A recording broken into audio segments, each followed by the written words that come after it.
and also our lovely guests. Now, quite a few people, still more to sign in, but we are recording the session, so you can always go back and check out how it started. Now, my name is Rasa, and I'm here to make sure that all this meeting going to run smoothly, and for that, I need to go through some ground rules. But just before that, I want to make a little announcement. And I'm going to have another speech later on coming up. And just to pique your interest a little bit, I'm going to put this one on. That's what it's going to be about a little bit. And I will explain everything later on. But now, since I am Sergeant at Arms, I'm going to go through the ground rules. There's 3 very simple ground rules. One is when you are speaking, please put your phone on silent. Another one, when you are not speaking, please mute your microphones so we don't have any different distractions. And the last one, please refrain from talking about the topics of sex, politics, and religion. And that's it. That's, if you want, you can put your cameras on. We would appreciate it very much. But of course, we understand that could be different reasons why you don't. So just enjoy your Friday morning. I'm pretty sure you're going to have an amazing time, pure entertainment, and you will learn something as well. Now, why we are here today? Today, we are here to help each other to enrich our leadership skills as well as our communication skills. And this summed up very well in our mission that we have for our club that I would like to read right now. So the club's mission is that we provide a supportive and positive learning experience in which members are empowered to develop communication and leadership skills, resulting in greater self-confidence and personal growth. So just having that in the back of your mind, you can understand what we are trying to accomplish during these meetings. And now the time came to introduce someone very, very experienced, and he went through so many different roles during the Toastmasters journey. I will mention a few of them. He served as a Sergeant at Arms, as well as Vice President of Education, Vice President and Public Relations, also Area 56 Director, and he is co-founder of our Universal Toastmasters Club. And currently, he's serving as a club president of Universal Toastmasters Club. And today, we have an opportunity also to see him as Toastmaster of the Day. I would like you to give a huge round of applause to the Toastmaster Rahim. I'm the acting president, and thank you so much, Toastmaster Rasa. Before I start my presentation speech, may I know how many guests we have today? And Mr. Jagdish Pandey. Yes, sir, I'm there. Yes, Jagdish. Yeah. Yes, sir. Thank you so much, and very good morning from the Universal Toastmasters Club. So can you just introduce yourself? Well, my name is Jagdish Pandey. So I just wanted to attend this particular session, and I'm actually a student. I'm currently pursuing my chartered accountancy course. So yeah, that's it. A small introduction. Thank you so much for joining us. And did you join from the meetup group or from where? Yes, actually, I've joined from the meetup group. Oh, thank you. Who else is here as a guest? Ms. Bushra Sheikh, can you introduce yourself? Hi everyone, my name is Bushra Ilyas. I've joined from Meetup. It's good to be here in the Toastmasters back. Thank you so much. Thank you so much. I believe that this is your second or third meeting, right? Yes. Oh, thank you. All right. Do we have anyone else? I see Ala Nimer, Mr. or Miss Ala. I'm not sure. Yeah. Good morning, everybody. Hi, good morning. My name is Ala. Yes, I'm. This is the first time that I joined the meetup. and this is a very glad opportunity to know everybody and listening and learning something new. And I'm working as assistant manager in an insurance company. And that's it. Thank you. Oh, that's great. So did you join from the meetup group today? Yes. And this is the first time just I know about this app even. All right. So you have no idea Yeah. about what Toastmaster is? Yeah. So if I did any mistake, just excuse me. No, this is the place where you can do a lot of mistakes. So don't worry about it. Okay. Yes, it is a place for everybody to learn and grow together. Thank you. All right. So is there anyone else in the guest? All right. So welcome everybody in the 39th Universal Toastmasters Club's meeting.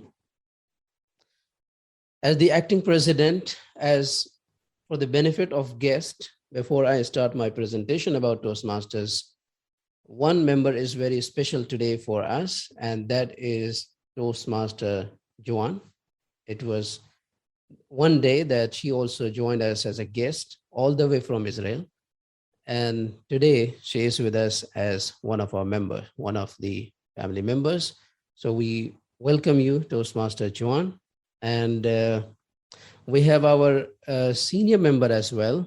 We have learned a lot from him, as I see on his screen, and we are very lucky to have him today because he is going to teach us, educate us about the debate, and you will come to know about it further. And that is TTM, I believe, Hashim Halim Saab. So thank you so much for joining Universal Toastmasters Club.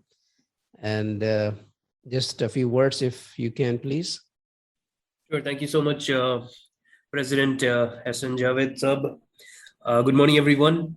Very happy to be here at Universal Toastmasters today. It's been a while since I've been able to visit your club, but it's great to be here, and I look forward to sharing with you some snippets about how to take part in the debate contest and to prepare for a debate in the Toastmasters format today. So looking forward to a wonderful meeting.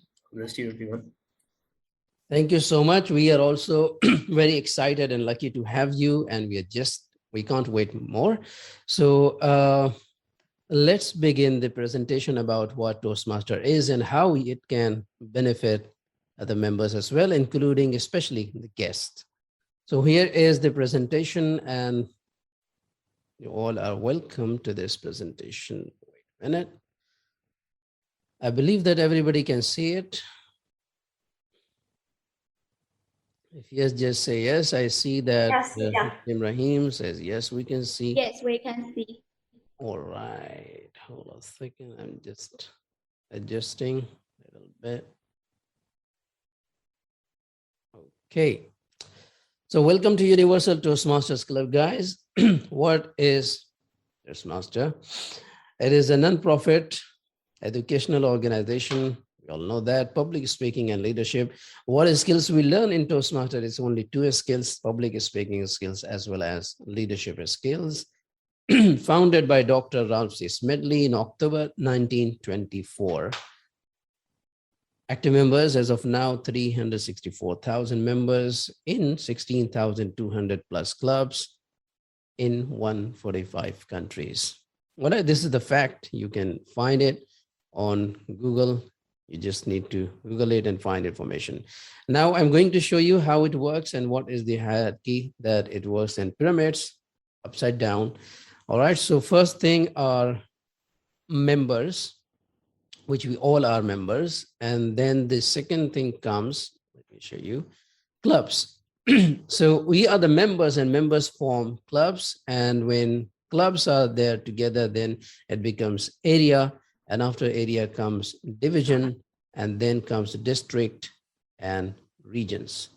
All right. And then it becomes the family of Toastmasters International, which is around 100 years old organization, non-profit organization. Why Toastmasters? The question is why you are here on Friday morning, which is weekend for those who live in Dubai. So why are you here? The reason is that improve your public speaking skills. We all are doing that, and build leadership skills as well. What else? Maximize your potential, networking, build self-confidence and self-awareness. So these are few skills that in common, we all are here for that reason.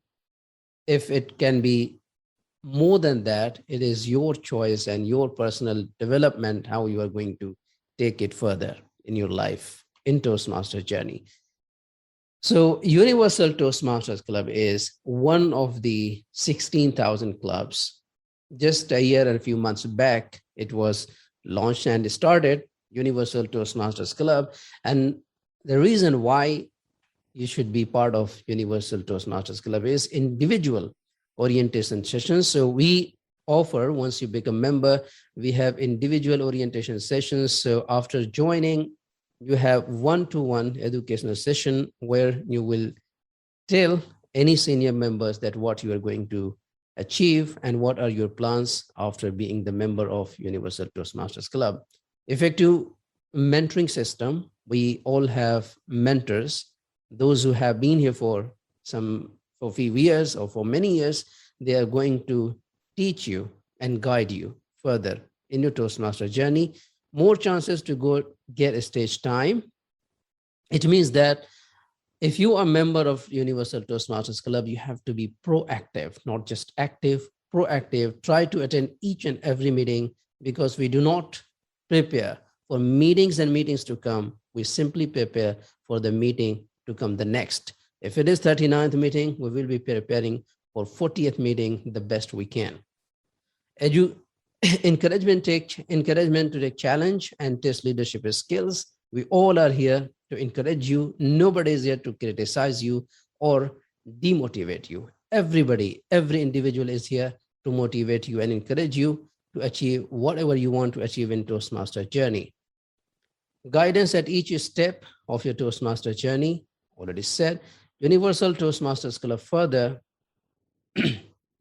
started in January 2020, so not that much old, became President Distinguished Club within first 6 months. These are the achievements. This year, we are President Distinguished Club and achieved 10 DCP. For the guest, it could be something new, jargon, but it is the points that any club can achieve if they're performing well. And these are the titles given by the district. We are here.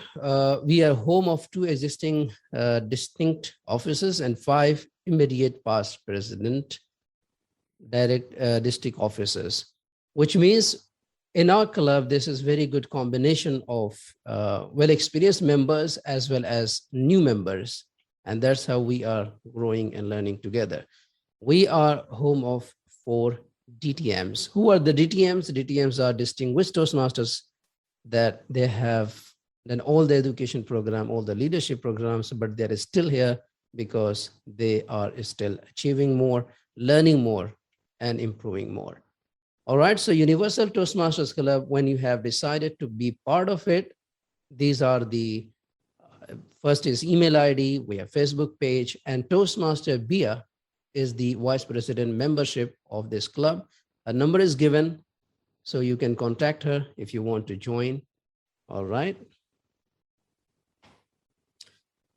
So this is it about the Toastmasters International and particularly Universal Toastmasters Club. So among the members, if you have anybody, if you want to, among the members as well as guests, if you have any further questions, you can ask briefly now or during the meeting. But when I come on a stage or anytime if you have questions, so you can raise your hands if you want. So is there anybody from the members as well as from the guest? Do you have any questions?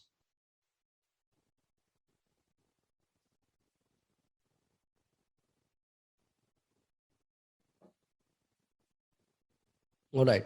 So I believe that everything was clear, or still you are in sleeping mode.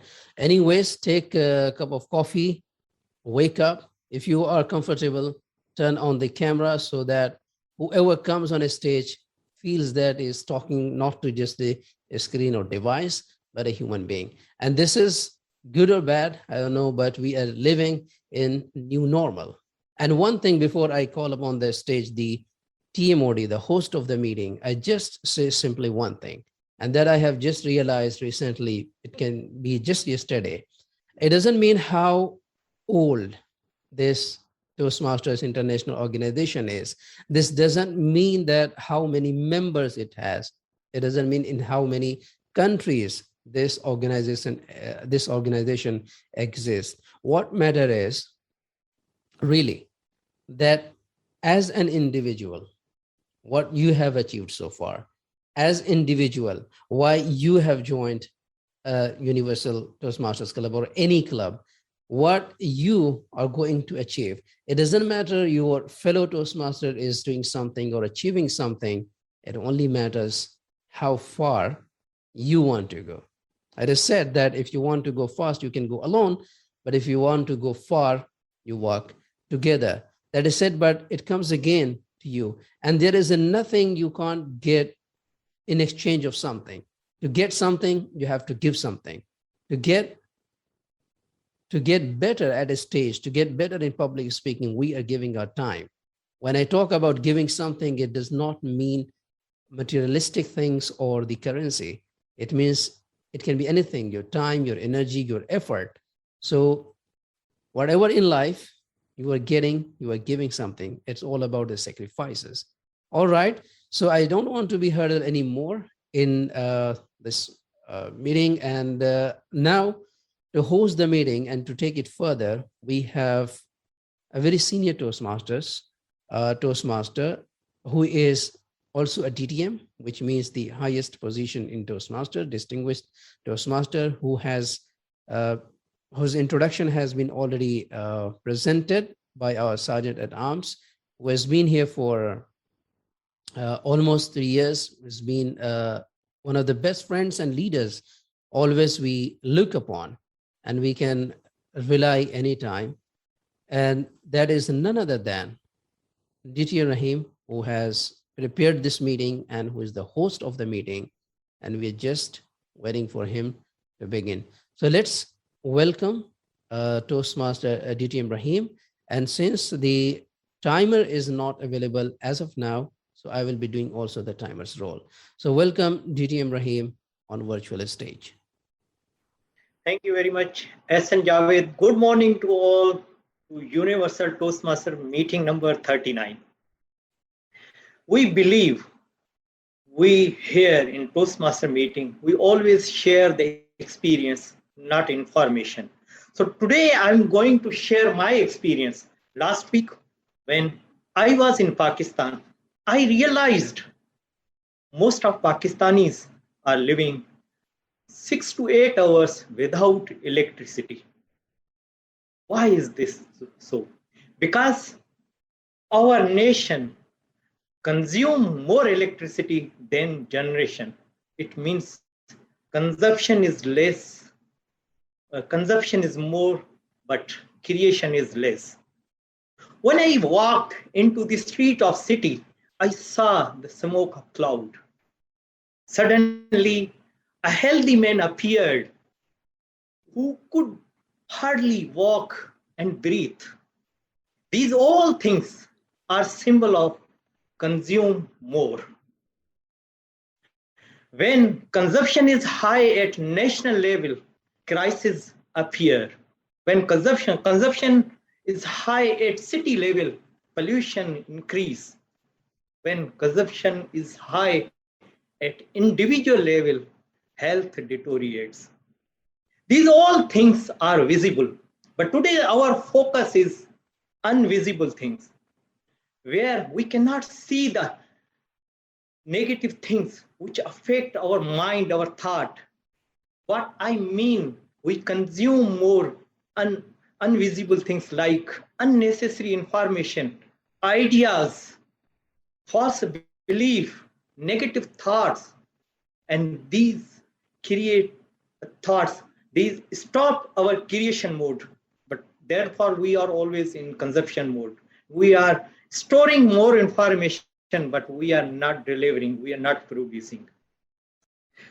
So we will talk about these things further in our meetings. Today we have lot of things in our meetings. We are going to conduct club debate contest on 17 September. That today we have organized the debate training, and before calling on that person on stage, we have another person.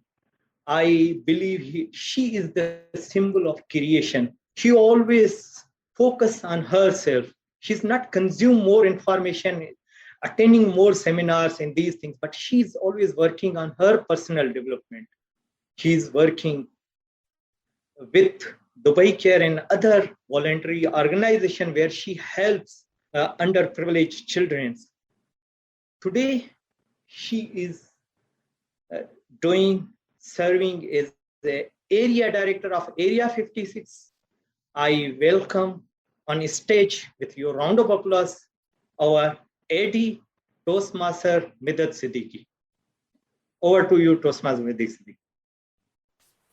Thank you so much, DTM Rahim. Good morning, everyone.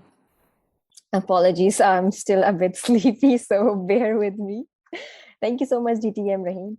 Universal Toastmaster Club. When this particular club comes to mind, or when I hear the word, it's very close to my heart, I would say. I still remember it was almost a year back when two gentlemen who I always look up to in my Toastmasters journey is DTM Rahim and DTM Hussain. They reached out to me and they asked me that we are planning to start a new club and we'd like to have you as our president of the club. And I was barely 8 months old in Toastmasters, and I was like surprised that, wow, why are you asking me to be the president? And DTM Rahim said that I have seen you taking up roles. I've seen you taking up responsibilities. So I know that you have the capability to take charge of a new club. I still remember the day that the three of us were sitting and discussing what should be the name of the club. The vision that DTM Rahim presented was that this club will not be limited to any particular profession, any particular group, gender, or category. It will be open for everyone, and our main goal is that everyone will be treated equally, be it a young Toastmaster, an old Toastmaster, experience, inexperience, it doesn't matter. And I still remember that I came up with the name, how about Universal? And President Javed said that, yes, let's go for it. I even have that particular name in my email ID. So that will be the right name for the club. And thus, Universal Toastmaster Club was born. So this particular club will always be close to my heart. And no matter how far I go, I will always owe this credit to DTM Rahim, is that he was the one who always kept pushing me. I remember that when we were back into the physical meetings, that was probably a year ago, that a person who can take up TMOD role, the Toastmaster of the Day role, the host role, which he is doing right now, can be taken up only by someone who has been part of Toastmasters for at least 6 months. And I was only 2 meeting old, and he said that back then he was the Vice President Education. So he said that I want you to take up that role. And he encouraged me. I was like, I'm still new. The senior members won't agree to it. He said, I will take care of it. You just go ahead. So this was my first step. Second, it was barely 3 months, and he asked me to take up the Master of Ceremony role at a district event where all the area directors of our division were having a conference. And that was my second opportunity that was given by him. And I will always regard that Universal Toastmaster Club is the place where I actually started my journey of leadership outside my club. He was the first person I started working with as the program quality director. And then later on, I get the opportunity to work with DTM Hussain. So these two people have played a significant role in my Toastmasters journey, I would say. And right now, I'm proud to say that I've become an area director within 2.5 years of Toastmasters journey. And proudly say that I'm the youngest area director in the service, thanks to them that they encourage me to take up roles, and here I am. The only thing I would say that it's not about the titles, it's not about the designation. A true leader is always someone that already resides within you, All you need to do is set up that example. You cannot impose things on people. You cannot force people. All you can do is lead by example. And I would say that I have seen that in our leaders, or in the leaders of Universal, I would say. And I'm so glad that these two gentlemen, DTM Rahim and DTM Hussain, has always been a support system, be it a part of Universal or outside Toastmasters, outside the Universal Toastmasters Club. DTM Rahim, when he was the area director, I worked with him. He was the sort of area director who always encouraged me and pushed me to take up new challenges. And when I worked with DTM Hussain, he was the kind of area director who gave me liberty to take the actions. So these are the two people who I've worked with. I have learned how to be a more efficient and dedicated area director. So thank you so much, gentlemen. You have contributed a lot in that journey, and here I am. I'm proud that on the way how Universal Toastmaster Club is progressing is marvelous. There was a time that we were able to reach, like DTM Hussain explained in his presentation, that we were able to meet our goals within the 6 months of chartering this club. And we were able to achieve 10 on 10 within a year of chartering this club. So it shows that the dedication and efforts, no matter where you put in, it always reaps fruit at the end. And I'm lucky to be associated with this club, and I'm looking forward for many more opportunities. As the area director, feel free to reach out if you have any questions for future leadership roles, or if you need any support from me from the area, since I'm a member of this club as well. So you're most welcome. Thank you so much, DTM Rahim and DTM Hussain, for giving me the opportunity to be here as the area director. Thank you so much. Over to you, DTM Rahim.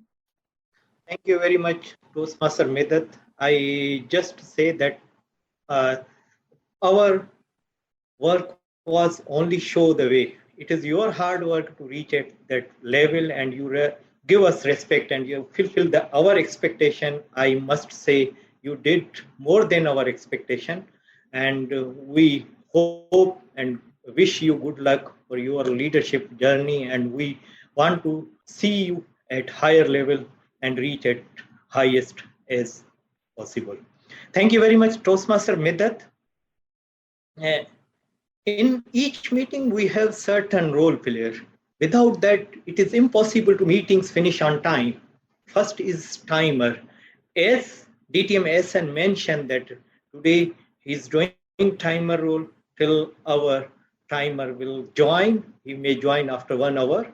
Then second role is in each Toastmaster meeting, we learn new word. We call word of day, the day role. Today, the word of day is doing, he just joined Universal Toastmaster meeting a month ago, and today he's doing word of day role. Before calling him on stage, I asked him, what is your thought about consume more, create less? He say consume less negativities, you can create more positive. Consume less junk food, you create more healthy. Consume less self-doubt, you get confidence.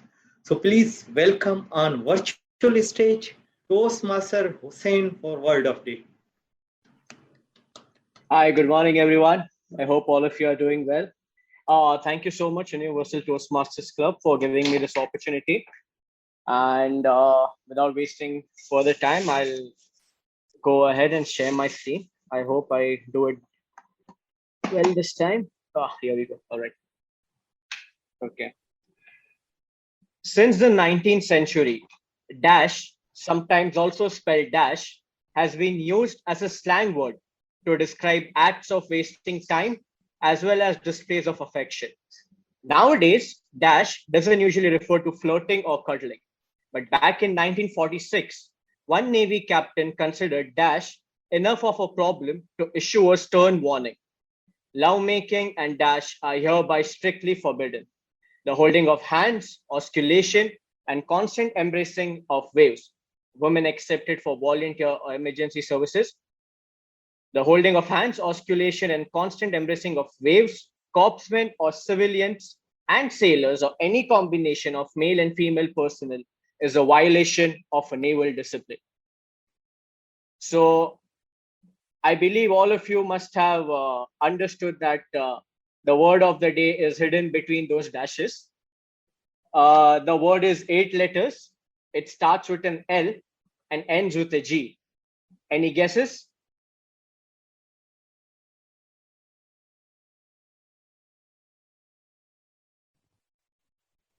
Okay, I'll give you the meaning and I'll ask you again. The meaning stands for to spend time doing things that are not useful. Any guesses now? 8 letters, starts with an L, ends with an G. Lingering? Sorry? Lingering? No. Lagging? Sorry? Lagging? No. Lounging. Ends with a G. Yeah. All right. I'm going to give it to you guys. So the word for the day is lollygag. It's a verb. It's spelled as lollygag. So what does lollygag stand for? It stands for to spend time doing things that are not useful. All right. So here are 2 sentences how you can use the word. Stop lollygagging and get back to work. The player was kicked off the team for lollygagging during practice. So I'm going to make it even more interesting. The part of my job is to count how many people use the word lollygag during the whole event today.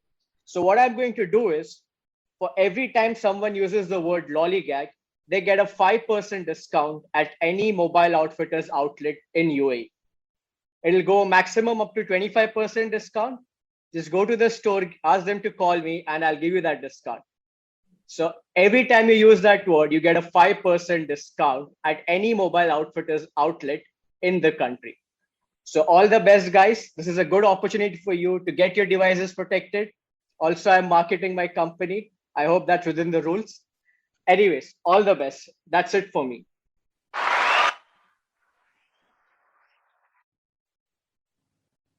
Without any lollygagging, I call a next role player is the Grammarian. Our aim to improve communication. Therefore, we assign the role player so he will note it down the good usage of grammar or phrase or words and highlight where we have to work, and also note down the filler words we use during the speech. When I ask about his thought about the theme, he told me we should consume adequate food so we can create more, and we should consume less time and create more positive things. He's also our new members. He joined again 1 month ago. Please welcome Toastmaster Abdus Subhan.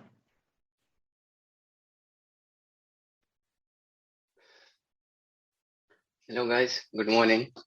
Today I'm going to play the role of grammarian and counter. So I know from my own journey that we want to do things the right way, but we don't usually do it. We make mistakes. We stumble upon our sentences, and I'll be noting down all the mistakes that all the members and the guests do in this meeting, and I'll let you all know at the end of the meeting how could we have said the same sentence in a better way. And also I'll be noting down fillers, space fillers, such as I'm using right now, such as so, like, you know. So please avoid making all these space fillers and be effective in your communications. Thank you. Thank you very much, Abdul Subhan. As I mentioned earlier, the Universal Toastmaster has planned to conduct debate contest on 17 September. Prior to that contest, we organized the debate training to understand how to bring the points, the strong points, so opponent cannot diffuse, and how to diffuse the opponent points, and how to summarize your points strongly. To conduct the education session, we have champion speaker. He is champion of District 105. He's the winner of International and Evaluation Speech Contest in DTEC 2021. He has served and also serving is club president, club VP education, club VPR, treasurer, secretary, and he served as the area director, club mentor, club coach. This information I have, I didn't ask him his introduction, but I know that he served all roles what we are serving in EXCOM at district level and also helping others. He's a mentor of a lot of people. So I would like to invite with your round of applause a handsome and helpful and hard worker person, TM Hussain. Thank you, DTM Rahim, Toastmaster of the Day. Good morning, everyone at Universal Toastmasters Club, and welcome to this session on how to tackle the debate in an effective manner.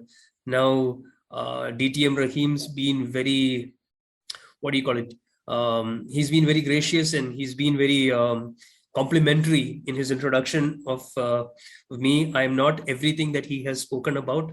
I'm a very small part of that. However, the important thing is that I try to cover up everything that DTM Rahim has mentioned today, and I hope you will all do the same. Now let's go on to the art of debating. Very quickly, what I want to do is, I want this to be an interactive session, so I would request if whoever can may please switch on their cameras. And let's start out by identifying why at all we need to debate any topic. What is the need to debate anything? Why can't we just agree? The world would be a better place if we all agreed with each other, right? So why should we debate a topic?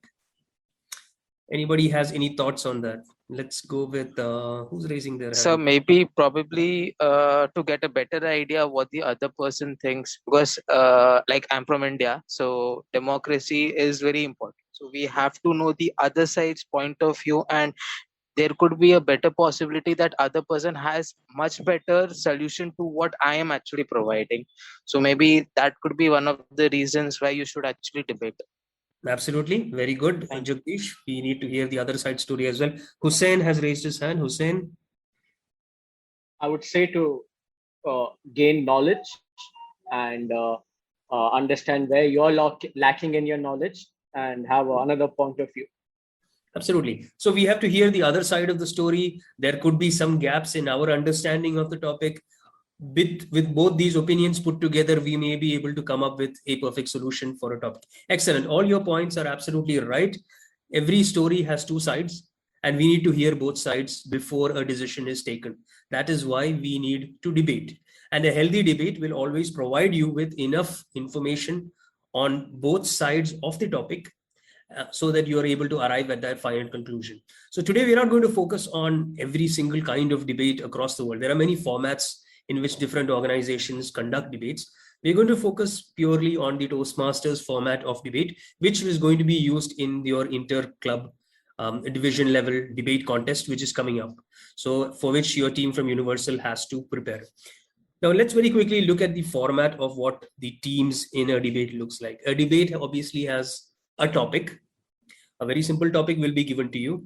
It may be simple or complex, but a topic is given which you can take two sides. The two sides usually are either for the topic, which is pro towards a topic. The other is, of course, the against, which is going to go exactly opposite to what the topic is said. So if the topic could be very nice, very simple. We have something like consume less, create more today. So the topic could be environmental protection should be on the top of our priorities. Say a simple topic like that. Does anybody disagree with that? Environmental protection should be at the top of our priority. I don't see any hands raised for disagreeing.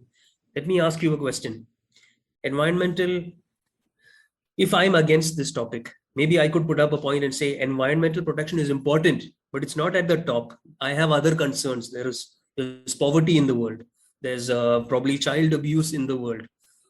protection of rights of human beings is in the world. Maybe these are more important to me than environmental, and I could present a case. So just because the topic seems correct or right does not mean that's the only point of view. There are always different sides to the story, and it's very important for us to understand that topic very clearly. Remember, go through every word in that topic to understand what your stand is. You don't have to say environmental is not important. You just have to prove that environmental is not the top, if the phrasing is like that. So it's very important that we understand the topic and take to and fro sides on that topic. In Toastmasters, each team comprises of 3 team players, and they each have distinct roles. The 3 roles that are there in a team are: first is the opener. The role of the opener is to present your team's points on this topic. So what are my points? Environmental protection is the top of my priority, because if we don't save the world, we are looking for disaster. We need trees to bring oxygen and make sure that humans grow and continue. We need to prevent natural disasters, landslides, etc. So we need to protect our environment. These are my points. Okay, so the opener's role is to present your case. Remember, the opener is the only one who presents the case, right? So we have the opener. The second role is the rebuttal speaker. The rebuttal speaker's role is to counter what the opponent has said, right? So you're not presenting new points. You're only countering what you said this, but I don't agree with it. And this is why I don't agree with it. This is the typical structure of a rebuttal speech. And the last role player is the summarizer or the closer. The role of the closer is only to summarize what your team has said. No new points, nothing additional. Summarize in a nice and presentable manner, so that your whole, as a team, you are completely, you have a very structured presentation here. So you have the opener who presented the points, you have the rebuttal who puts the counter arguments, and you have the summarizer who wraps everything up. So that completes your debate. Now, very quickly, let me share my slides so I can show you what the typical roles, how they are played out, how the debate actually plays out. Right? So if you look at it, so you have team A, which is for the topic, and team B, which is against the topic. The debate starts with the 2 openers. So team A will first present their points with the opening speech of 3 minutes. And then team B will present their opening speech of 3 minutes as well. So now we're done with the openers. Now we go into the arguments, which is the rebuttals. So team B starts first. The reason being that now he has had a few minutes to understand the speech of the team A opener and make his points, and also he will start. So team B rebuttal starts the rebuttal section, and then we move to the team A rebuttal. And we follow this same pattern for the summaries as well. So team B summary is first, which is against team, and then the team 4 summary will start. Right, so this is the typical, the sequence of speakers when it comes to a Toastmasters debate. Now, the next thing we want to go for is we'll go into each of these roles in a bit more detail so we can understand how it works, right? So let's move on to the first role, which is the opening speaker. Now, as you can see, it's a house being constructed, and that's exactly what the opener does. The opener builds the case and presents it. The idea is you're going to find out as a team, you're going to do your research on the topic, you're going to find out what works, and then you're going to present your points. The structure will be you present your team's position on the topic. You identify what are the main elements that you want to cover. Remember, you have only 3 minutes. Here, the theme of today's meeting, which is consume less, create more, applies very much. You have to consume less time and you have to create more value in what you speak, right? So you have to, even if you've done the research and you found 8 or 9 points, you want to find out what are the most valuable points that support your case. You want to present, ideally, I would say 3 to 4 main points is what you can present in the 3 minutes you have. Now you've got to support what you're saying. You can't just say, oh, I think we need to go green. We need to stop cutting trees. We need to, use less cars and, emit less carbon dioxide into the atmosphere. No. You have to present your evidence. Why are you saying that? What is the benefit we're going to get out of it?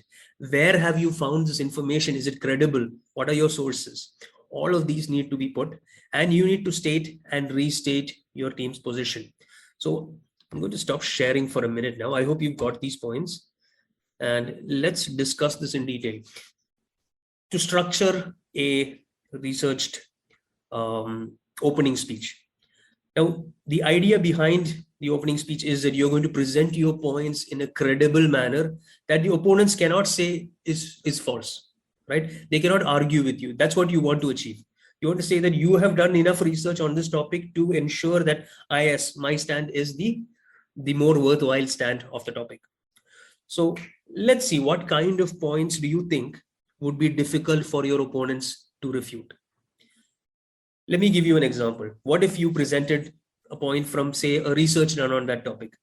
So a study conducted by Stanford University in 2019 has proven that reducing carbon dioxide emissions by 10% will enable humanity to live, say, 1,000 years longer on Earth.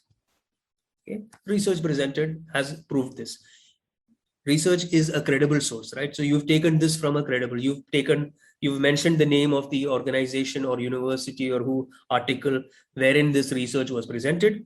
You've told the date in which it was conducted, and you've told the statistics related to that, which support your point of view, right? So when you pick statistics and research, remember, few things that you need to ensure is, one, that it is a credible source. Okay, so you want to pick reputed organizations. If it's a medical or health related, the WHO is a good source of information. United Nations is a good credible source of information. Good universities, famous magazines, articles, books, wherein this has been published. These are all good sources of information that you can present. When you present it, obviously mention the source, and as far as possible, try to get newer data. Don't bring something that was done in 1978 when I was born. So that is outdated now. You need to go for as relevant data as you can find. 2018, 19, 20, 21, these are all good sources, because data gets updated. And as we have seen with COVID, it takes a snap of your finger for the world to change. So what was applicable in 2000 may not be as relevant now as it is. So try to get newer information, newer data. So we've talked about relevant data and statistics. What else do you think could be put into your speech that would be difficult for your opponents to refute? Another example of something that's difficult for opponents to refute is quotations or comments on this article by famous reputed people of that related field. So you can always support your evidence with, sayings or quotes. You have Mahatma Gandhi, Nelson Mandela, if it's a piece or one of those motivation related topics, or Albert Einstein or Newton, if it is some science related, etc. So find people who are related to that topic and see if they have said anything about this. If it's futuristic or IT related, you'll always find quotes from people like Steve Jobs, or science related, maybe Stephen Hawking's. You'll find a lot of these credible sources whose quotations you can use to support your evidence. So you have research, you have quotations, you have articles or books on that subject. You can have personal stories.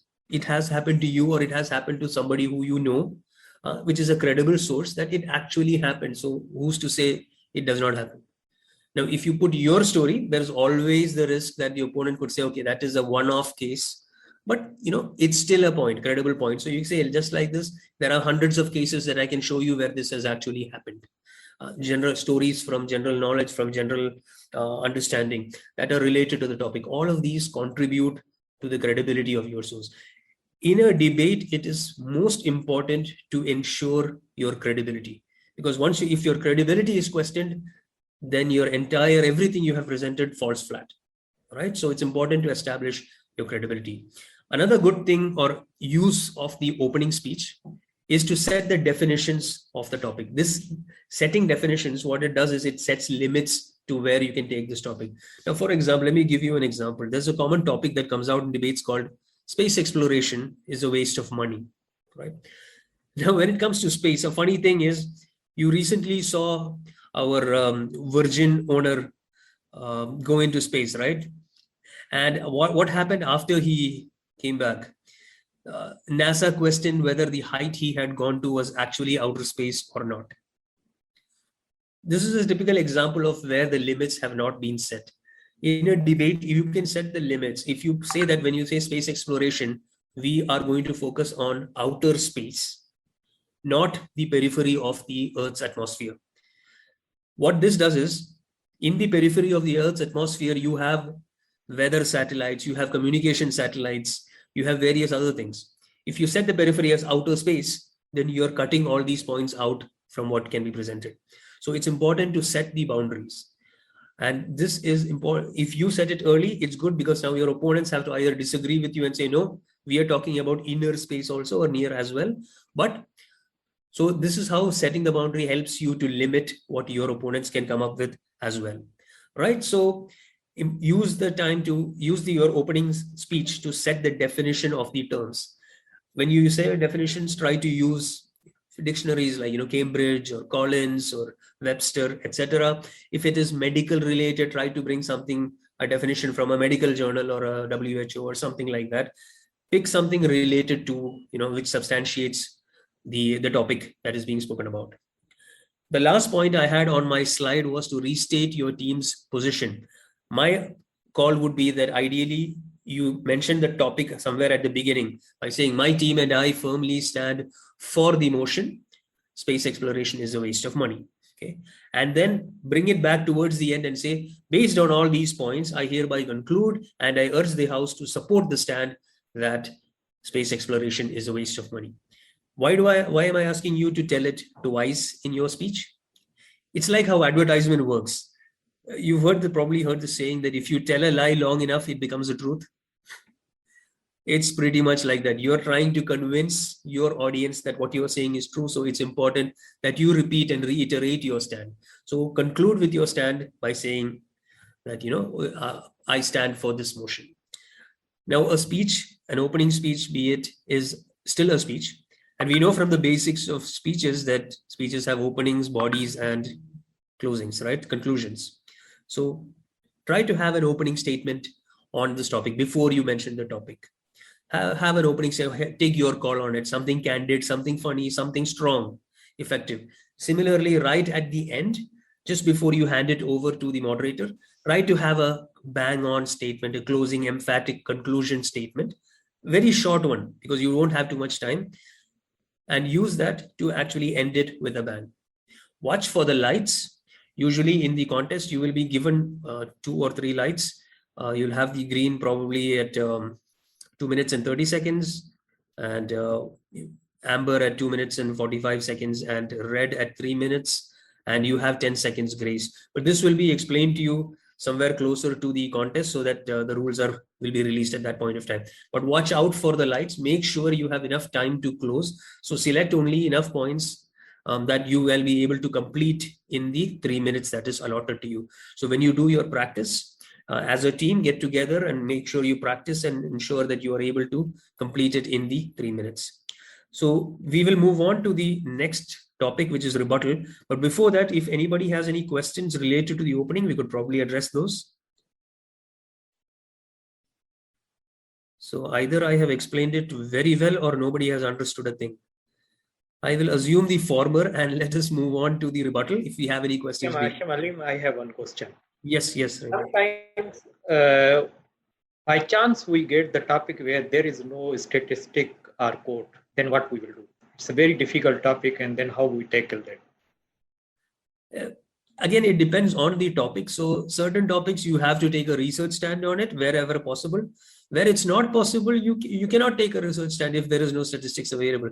So for example, if somebody gives you a topic like, I don't know, love is blind, maybe you cannot find any research to support love is blind.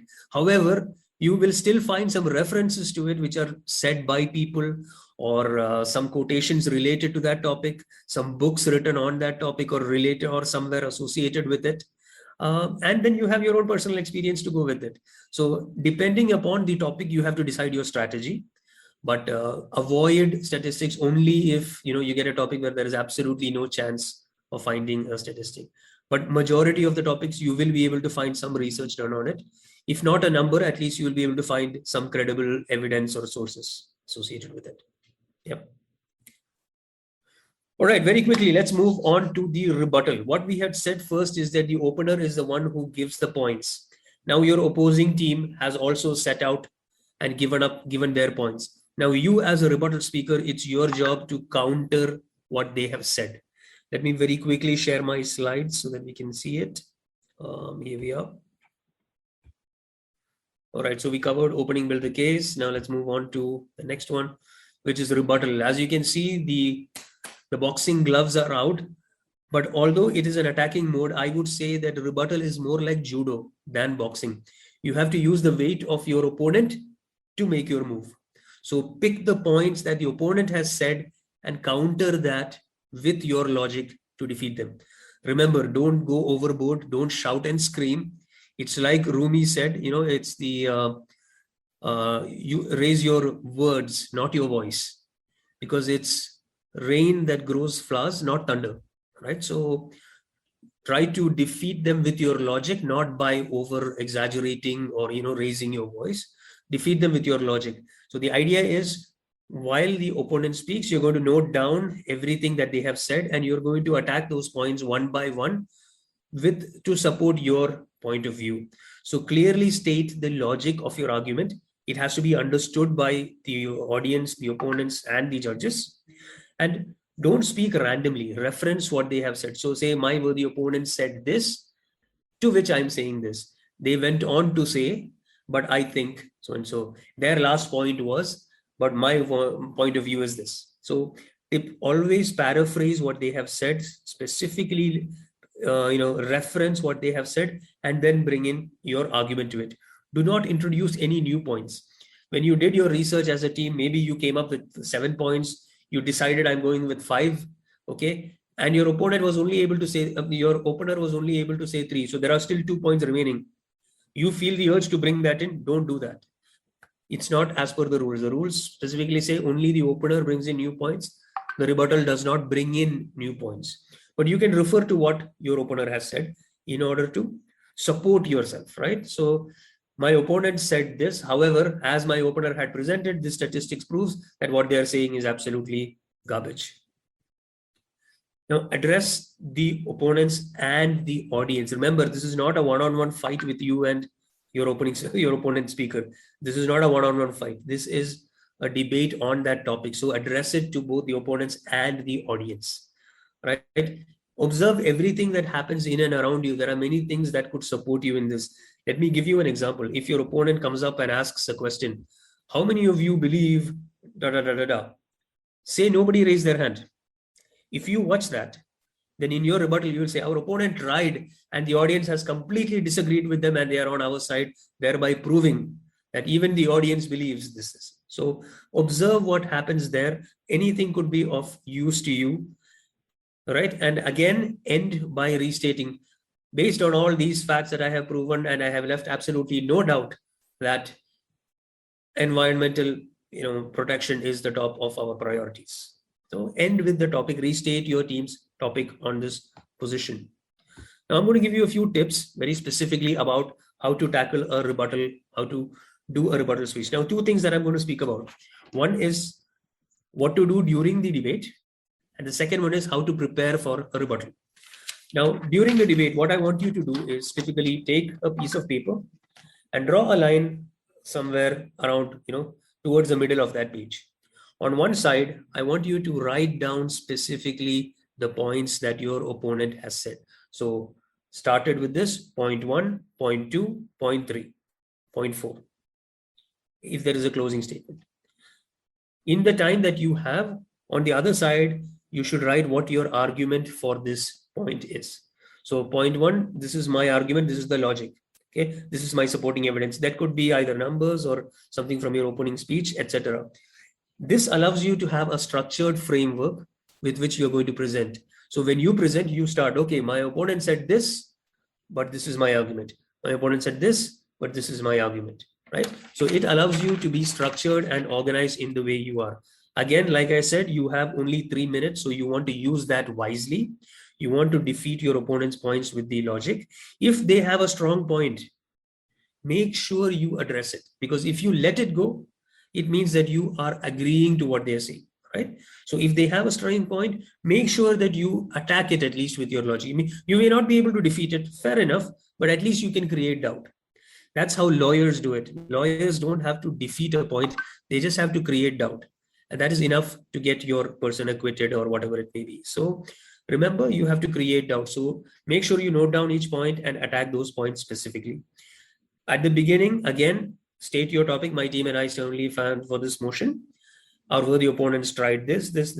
Okay. and then conclude. That's why I firmly believe with these points that, my team and I firmly stand for this motion, and I urge the House to accept it. I rest my case. That's a way to close a good rebuttal. Now, how do you prepare for a rebuttal? A rebuttal is not an impromptu role. You do prepare for a rebuttal. So as a team, when the topic is given to you and you're doing your research, my recommendation always is that the opening speaker and the closing speaker will research your stand for the topic. And you as a rebuttal speaker will research on the opposite stand to see what your opponents may come up with, right? List down 8, 9, whatever it is that you find, and then develop the logic to defeat those. If you do that, the advantage is when the opponents actually present a speech, there is a good opportunity, there's a good chance that 80% of that would be on your list already if you've done proper research. So then you already know what you're going to say. You're already prepared with what your defense is going to be. It makes job a lot easier. If you go open-handed without any research, it's a lot more difficult and you're putting pressure on yourself to be convincing in those 3 minutes. So do the research in the counter style as if you were one of their team and then build your defense against it. So this is how you do a typical rebuttal. Do we have any questions related to rebuttal? Rebuttal is usually the most exciting part. You'll see some fireworks happening. You'll see a bit of aggression. Yeah, that also. Yeah, that's universal language. That's universal language. TM Hussain, just one thing. Is it necessary to summarize while rebuttaling? No, it's not. It's not. The idea for 3 minutes would be to just pick the point that your opponent has said and try to counter it. Use that time, majority of it for that only. You don't need to summarize. If you still have time remaining at the end, I would say close the debate with, close the rebuttal with the topic and then add one emphatic bang on concluding statement. There is no need to summarize what has been said. Good. And the following question is like, if my opponent has said 10 points, okay, and I can rebuttal only 5 or 6 or in maximum because the timing. So is it okay or the number will be affected? No, it's okay. It's okay. The idea would be that you pick the ones which were the strongest or for which you got a crowd reaction or you felt that was most emphatic from their side. Make sure you deflate it. So it's like saying, if the balloon is very big, if there's a huge balloon, you tend to pull out some air from it to bring it back down to size. So if there are 10 points that the opponent has managed to squeeze in the 3, you try to pick up the 3, 4 which are most emphatic, and then you put an overall deflation on their stand of the topic. Thank you. Yes, we have Jagdish, I think, who's raised his hand. So actually, you just answered the question. Fair enough. Yeah, the 10 points which you were telling, I was about to ask like how you're supposed to deflate it. So you just conveyed it in a very proper way. Thank you. That was the question. Brett and Hussain, you got your hand up as well? Yeah, as you said, one part of rebuttal would be to gauge the audience's reaction.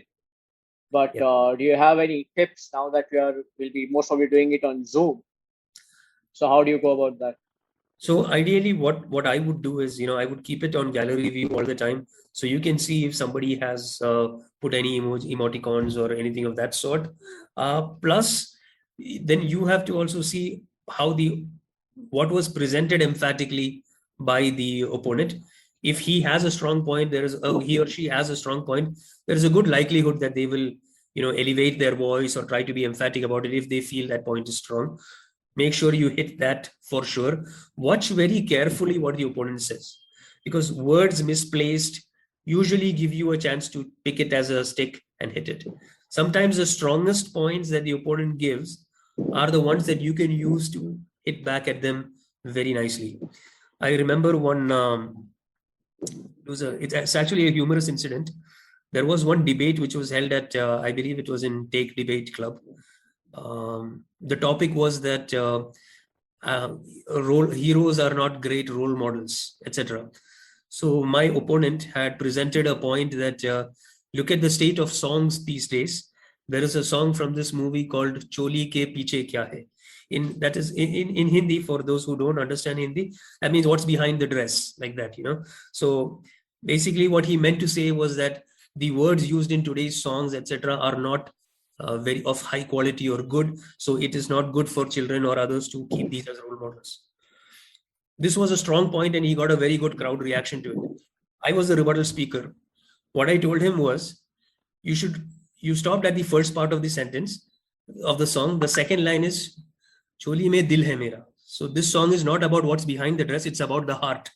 I think it's you who needs correction, not the song. Right? So even the strongest point could actually turn back and hit back at you. So you got to watch out for where the loopholes are and what you can use to use the mistake. That would really defeat any argument that can be brought out. Now, to create doubt is easy. Any topic, any statement made by anyone, you can always create doubt. But if you get a chance to whip somebody, that's the best opportunity you get. All right. There was one, another one I will give you. One thing you have to do as a rebuttal is you have to observe everything that happens. I was once in a division contest where the topic given was women are more complicated than men. I know this is a topic that you do not want to argue. This is world over universal argument, and you don't want to get into that. But anyway, this was the topic that they had chosen. So again, I was a rebuttal in the for team. I was for this topic. So the lady who was speaking against, she came up when she was about to start, she just wanted to read her notes again. So she put on her glasses and she read her notes, and then, she removed her glasses and started. So when I came up to rebut, I said, this topic was decided the minute my worthy opponent came on to the dais. When she had to start, she first removed her glasses, she put it on, removed it again, and then started. Even starting this speech was such a complicated process, thereby proving that women are more complicated than men. So, it's just something small which happened at that time, but you use it in your argument and, try to win the crowd over right at the beginning. So observe everything that happens. Things do have a tendency of backfiring. So like I mentioned earlier, sometimes you ask questions, nobody responds, right? So you can use that in your defense. Say, okay, the opponents tried, but even the audience, along with us, even the audience agrees that there is nothing of value in what they're saying. So watch out for things that happen. All of these could be useful in your rebuttal. So since I'm at the green, very quickly, let's go to the final role player, which is the summary speaker or the closing speaker.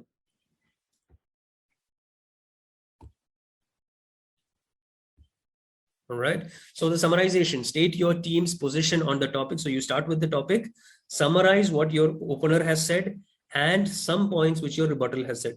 So typical words that judges, etc., look out for in a closing speaker is, as my opening speaker said, my teammate went on to say, as my team has already presented.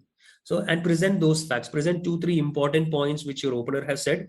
Now, these are already available to you before you start itself, right? Because you've practiced or prepared as a team, so you know the points that your opener is going to present. Have that drafted out in a nice and neat manner so that you will be able to articulate it well, right? Include 1 or 2 points from what your rebuttal said. If there is anything strong or emphatic which your rebuttal has brought out, definitely take it. So I would say 3 points from your opener and 2 points from your rebuttal. Make sure whatever you do, you do not introduce any new points, right? And you end by asking the house to support your stand. So I urge the house to vote in favor of the motion if you are in favor, or vote against the motion if you are against the motion. Environmental protection should be the top of my priority. Remember, it's important, even if you have missed points, you have new ideas based on what the opponent has said, you want to say something against that, resist the urge. Your job is to summarize. Only do that. Sometimes what happens is, after your rebuttal has spoken, the opposite rebuttal speaks, and there's something in there that you want to hit. You feel the urge, I can defeat that guy very easily, but don't do that. That does not count towards any points for you, and it might result in some negative marks as well, depending upon the judges. So stick to the format. Your job is done. Now remember one thing, the summary speaker is absolutely the last speaker from your team. So when you are the summary speaker, you have the last word of your team. So make sure that you have a final concluding statement, a bang on statement right at the end, which will allow you to finish this debate with impact. As a team, what you need to do is you need to prepare what this one statement is going to be. These are couple of the important things that would change the dynamics of this game. Why is it important to end strong? Can anybody fathom a guess Why is it important to end a speech strong? We've always heard opening, closing. What do you think is the importance of the last statement? Because the audience will remember the last summarized speech. Very good. Audience will remember. That's a good point. See, now it's not only for a debate. If for any speech that you give, it's important that you have a bang-on conclusion. Like DTM Rahim said, the audience will remember. What else? What else do you think happens? Why you should have a closing statement? I think it gives positive impact to judges, audience, and that is the takeaway message. Positive impact, takeaway message. Excellent. All are correct. Let me add on a little bit more to this point. What do you think? What happens once you finish your speech? What is the first thing that happens, or rather, what happens when you finish your speech? One is the audience claps or reacts, etc. Fair enough. That's all fine. Once you finish your speech, in a contest, the judges start marking you. So you want to leave them at a higher energy. If your bang-on statement at the end is impactful and the audience is clapping for you and everyone is energized with it, your 70 becomes a 75, your 80 becomes an 85, your 90 becomes a 95. Immediately when you stop, the judges pick up their pen to mark you. So you want them to be at a high. So it is important that you utilize those last seconds to your advantage. And this could be the difference between, a third place and a second place, or a second place and a first place. Just that one last statement. So it's very important that you spend time to actually craft a nice closing statement for yourself, especially if you're the summary speaker. And if you are the summary speaker for the 4 team, remember you are the absolute last word in the whole debate. There's nothing after you. So that bang-on statement could be the difference. So it's very important that you actually take your time, sit as a team, brainstorm over it, and craft a nice statement there. Right. So this covers the 3 roles of the debate. Do we have any questions related to the closer before I move on?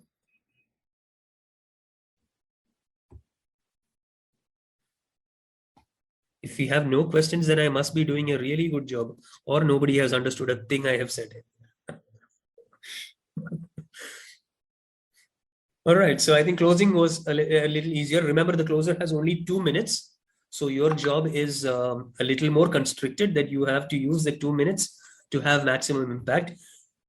Repeat the sentences that have been said by your opener and rebuttal. It does not have to be verbatim. Put your twist on it, put your take on it. But remember, do not introduce new points. Bring your attitude, bring your style into it. But remember to steer clear of adding any new points. Now, general rules about the debate that I want you to remember and follow. You're working as a team. So as long as there are similarities in what you're saying, the points you're saying, if you're connecting to the opener as a rebuttal, if you're connecting to the opener and as a closer, if you're connecting to the opener and rebuttal, there are points for coordination. If you see the judges sheet, there is one section specifically for that. I will show it to you now. Remember that you are defeating that topic. Your opponents are people. You are not pointing anything at them individually. Never make a personal remark at your opponents. Resist the temptation at any time. It could get you may be energized, you may be in high voltage, angry even, but remember, it's just a debate. You are debating that topic. Do not make any personal remarks at your opponents at any time whatsoever, right? So I would say avoid addressing them by name at all. Say my worthy opponents or our opposing speaker or the opposing team, but do not address them by name, right? I already mentioned about raising the voice. It's more important that you raise your logic. You can be emphatic, you can exaggerate your actions, fair enough, but don't overdo it. You remember there is a level which everyone is comfortable with. Try to stay within that so that it does not look very aggressive of sorts, but just enough to make it a competitive debate. Watch out for the timing lights. These are very important when it comes to the actual debate. Now let's very quickly look at the judges sheet so that we can be clear on that as well. All right, so you have debate content, you have value to audience and effectiveness. Now, effectiveness is what I was talking about. This concerns with team coordination as well. So if you relate to your opening speaker and your rebuttal speaker, then you tend to score more in this. Remember, the scoring happens for each team member after they have spoken. And it is the sum total of your team's score that results in whether your team wins or not. So it does not matter if one person it became a little less, you can still make up for it because it's the total that actually matters. And remember another thing, that judges will score you immediately after you speak, not after your opponent has also spoken. It's not like, the two openers speak and then we compare which is the better opener. No, that's not how it works. If you as an opener have spoken, the judges will mark you. Then your opposing opener will speak, the judges will mark them.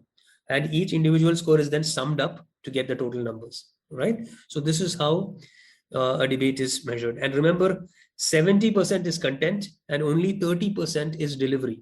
So content is absolute king in a debate. So you need to have logic, you need to have supporting evidence, you need to emphasize your points, and your logic needs to make sense. So there are winning arguments where nobody can refute it, and those are the ones which will actually win you the debate.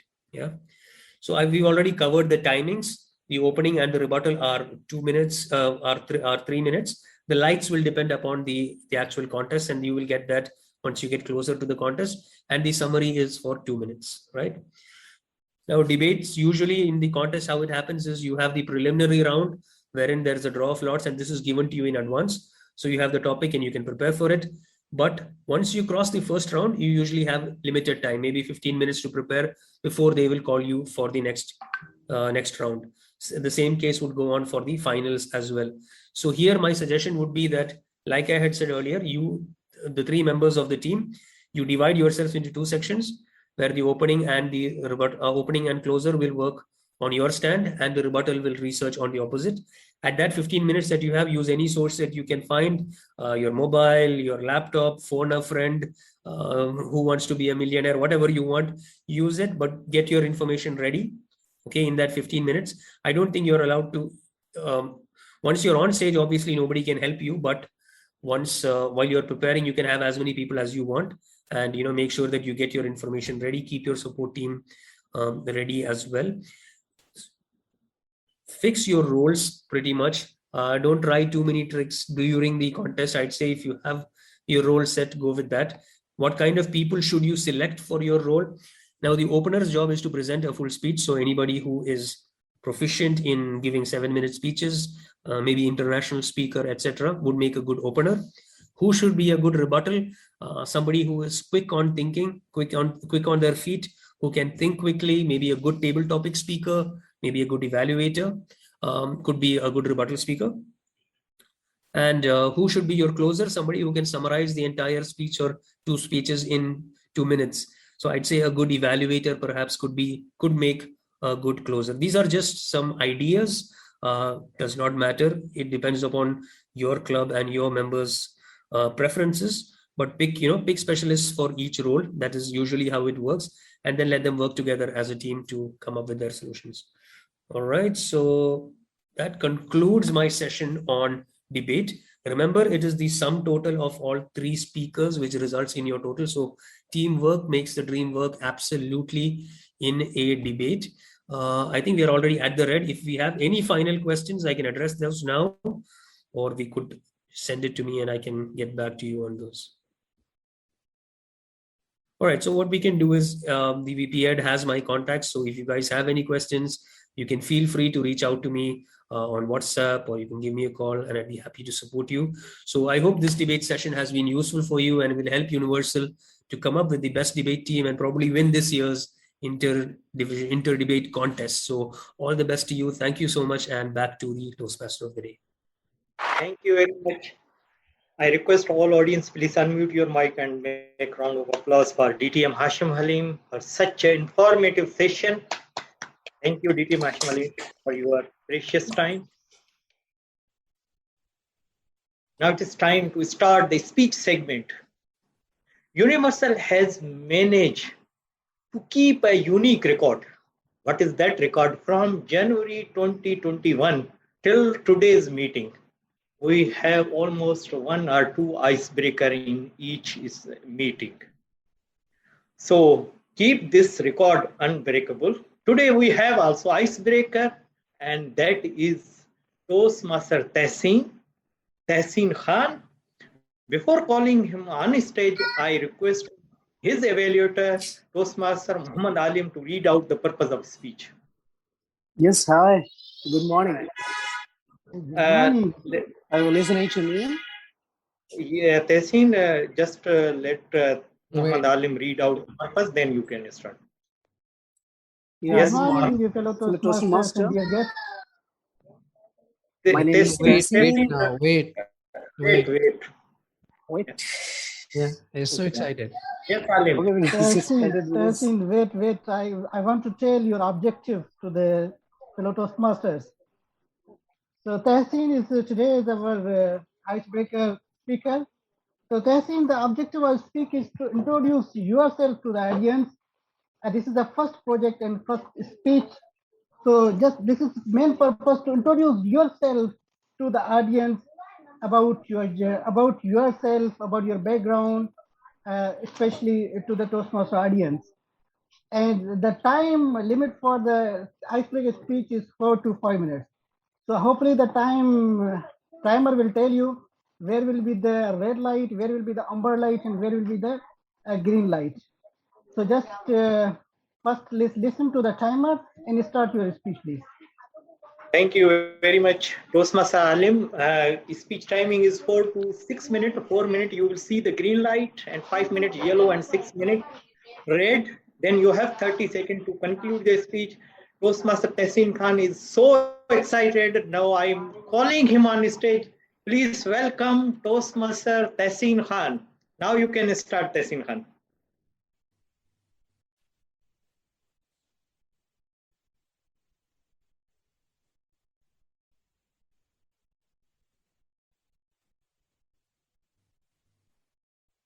Unmute. Yep. Unmute Tehseen. Here is a very big problem, network problem. It's fine, Okay. go ahead. Yeah, hi, good morning, fellow Toastmaster. My name is Tehseen, and today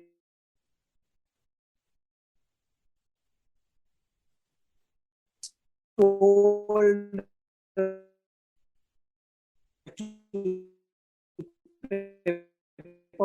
my speech. I have no clue, and first I took help from Google, and I didn't give up. I kept on searching and family.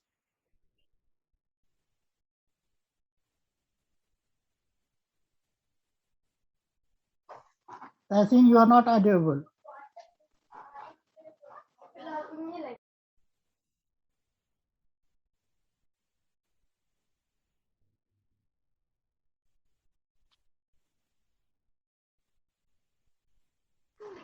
Anybody can hear Tehseen? No, we can't. We cannot hear you. You turn off the camera and then speak. Network problem. There is a very big problem about. Turn Yes, off and finally I got the answer. Switch off your camera. Switch off your camera. And Switch off the camera and speak. Okay. Okay, you can speak now, please. And then YouTube, I didn't give up. I kept on searching and finally I got the answer. I thank you so much for giving me this opportunity to introduce myself and my present the very first speech. Yes, I'm very excited today. I have divided my speech into 3. The first phase is about my childhood. I was born in a village in India. I grew up in a large family with so and other relatives. The best part of childhood, I can say that childhood is the very best life, all of us.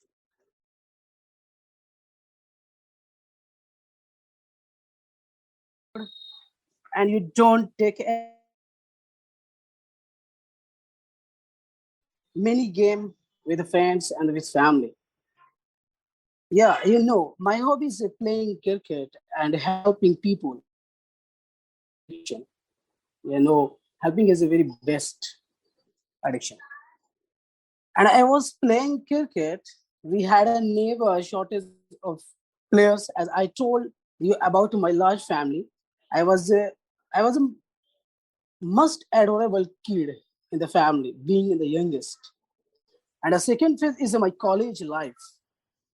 Once I finished schooling, I got admission into college and I graduated in geography in 2016.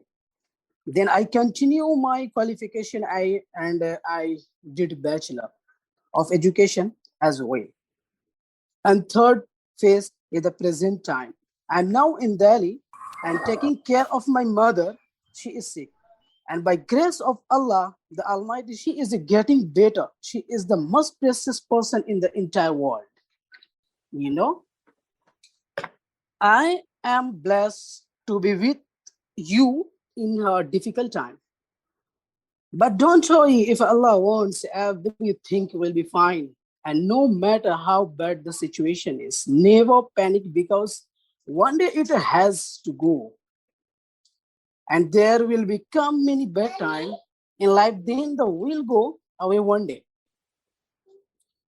The reasons I became a Toastmaster is that I grew up as an introverted person, but saying my elder brother on a stage has always motivated me to be like him and improve my communication skill as well. I am glad that I made it today, and thank you all again for listening to me and giving me this opportunity. Thank you. Thank you very much. Toastmaster Tehseen Khan, please unmute your mic and make a round of applause for Tehseen. It is her first speech icebreaker. Yeah. Thank you very much, Tehseen. Well done, Tehseen. Our Well second done. speaker, she is Sergeant Arm. Now she became the integral part of Universal Toastmaster Club. He joined to the Universal Toastmaster Club 3 months ago, and today she is the most dedicated and passionate person. Whenever we require any role, she is ready to do it. Not only in meeting, also in organizing the meetings. So today she is delivering a speech from Presentation Mastery, Project 2, Evaluation Feedback. Before calling her on stage, I request her evaluator, Toastmaster Rajeshwari, to read out the purpose of his speech. Toastmaster Rajeshwari. Sure, TMOD. Good evening, good morning, everyone. The purpose of her project is for the member to present a speech on any topic, receive feedback from the evaluator, and apply the feedback to the second speech. The main purpose is for the member to present a speech and receive feedback from the evaluator. Timing 5 to 7. Thank you very much, Toastmaster Rajeshwari. Please welcome on virtual stage. Please welcome on virtual stage Toastmaster Rasa.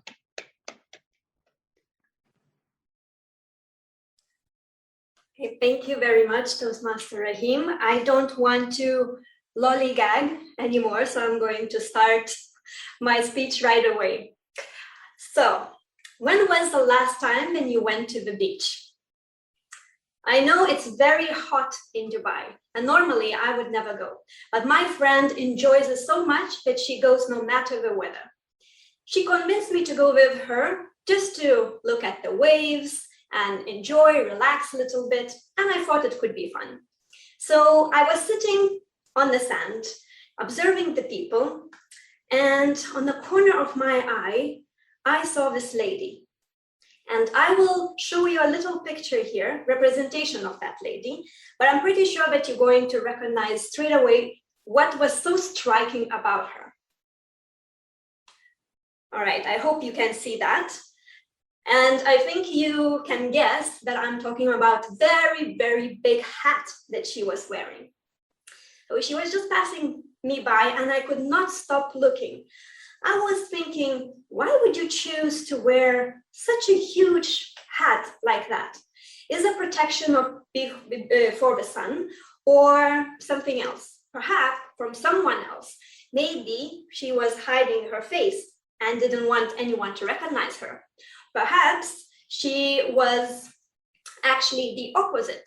She wanted to attract anyone's attention, and that's what happened. Everybody was looking at her, including me. But we will never know, I guess. But there was another question that I was thinking to myself. Do you think that putting on the hat actually changes your personality or changes things you do or how you do them? I will give you a few examples that will make it easier to answer this question. So, of course, if you're wearing a Santa's hat, you're probably feeling and acting a little bit differently if you would wear a graduation hat. And there is so many more different examples, but of course, these are very literal examples. If you think about it metaphorically, in Toastmasters Club, we always say that we are wearing so many hats during the meeting, and that refers to different roles that we play.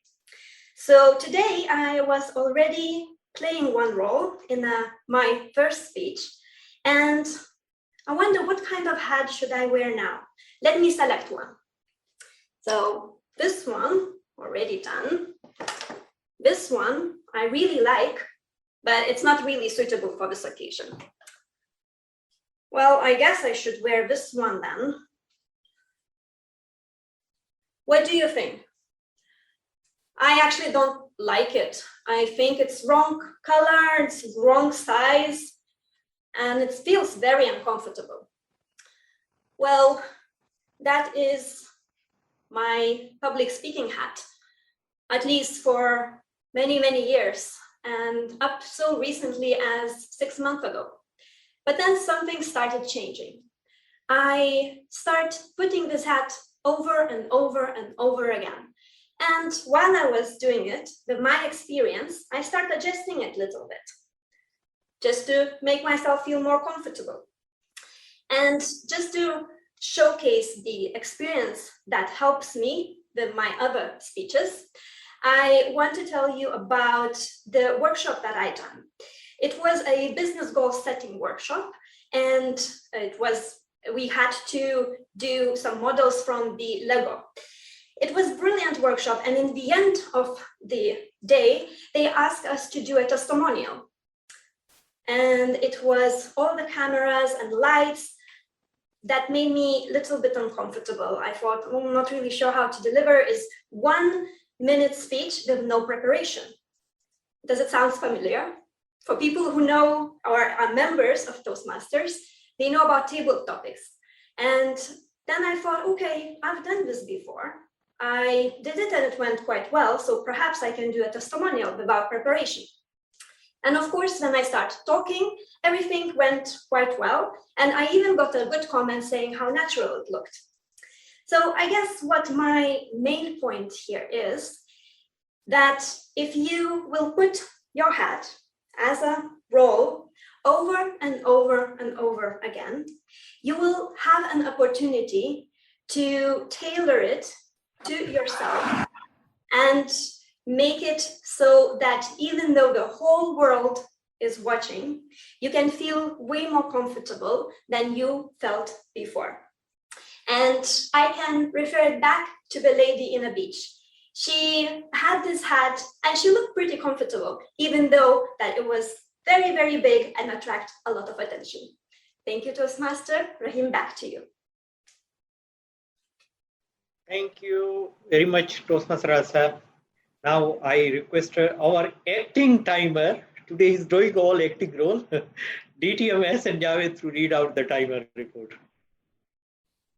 All right, I'll just give this honor to the actual timer, Toastmaster Ashraf. Okay. Okay. Thank you very much. Yes, Ashraf Ali.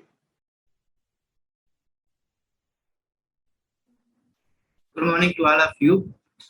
So there was networking problem, so I could not notice the actual timing of the timing report of both speakers.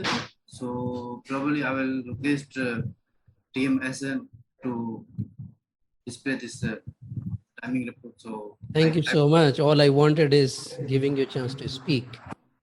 Every Toastmaster has to speak. So first Toastmaster, Toastmaster Tehseen spoke for 4 minutes and 30 seconds. And then we had the second speaker, Toastmaster Rasa. She also spoke for 5 minutes and 30 seconds. So both are qualified. Thank you very much, DTMSN. Here is the link to vote for best speaker. You have 10 seconds.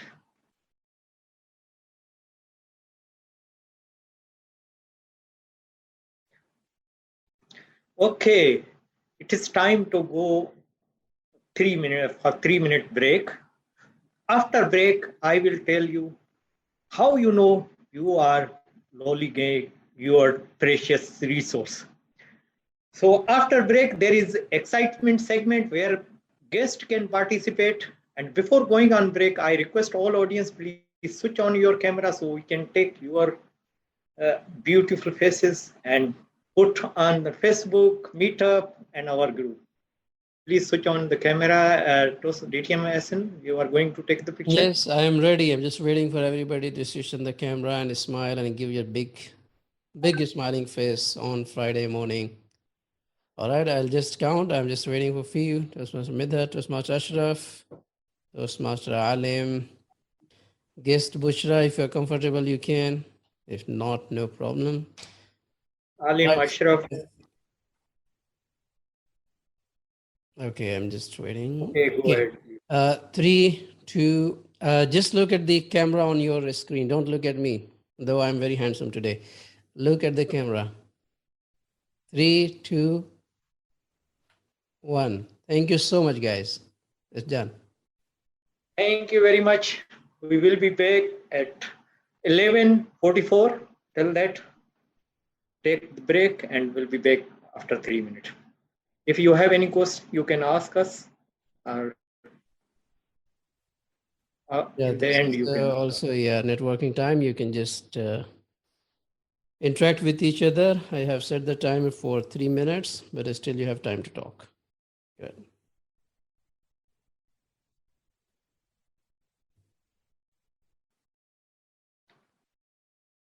Okay, let's resume the meeting. I hope everyone is here. Please switch on your camera so we can see that you are here. Yes, we can resume the meeting. Thank you very much.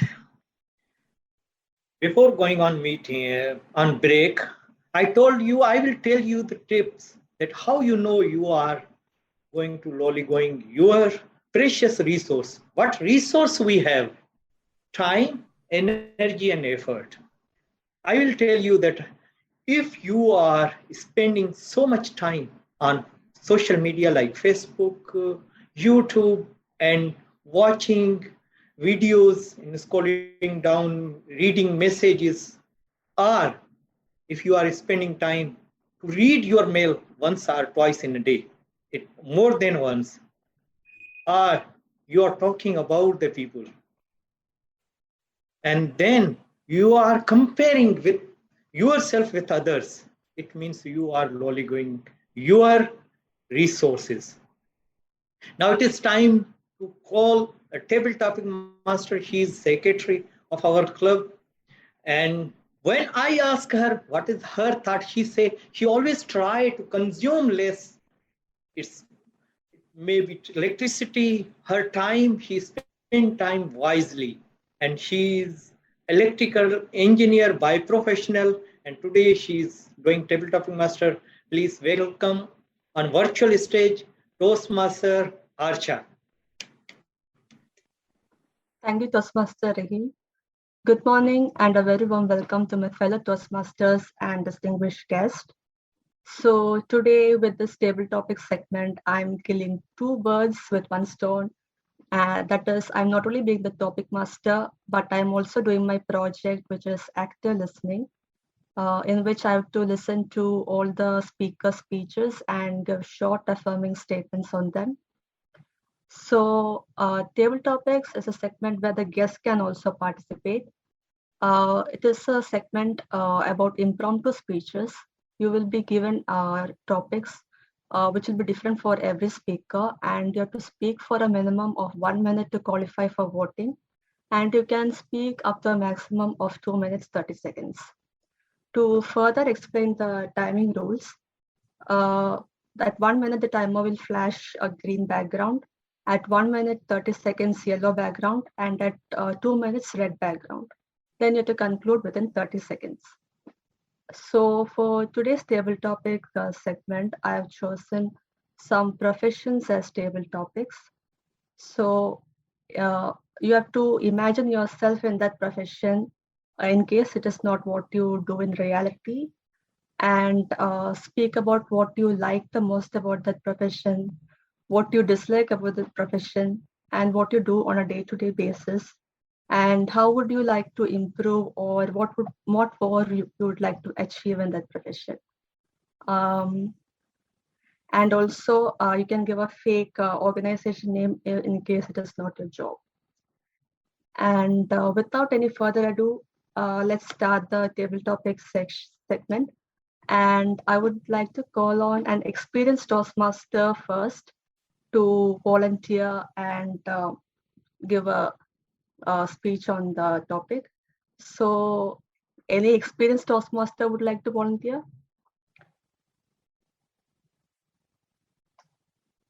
It's basically like stepping into the shoes of another professional and imagining what their work life would be like. I am ready. Okay. Thank you, Toastmaster Javed. So pick a number from 1 to 10. 1. Can I know the timing, please? Timing means? Like table topic, for how long I can speak?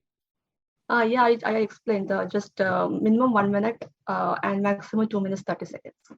Thank you. So the number I have chose is 1.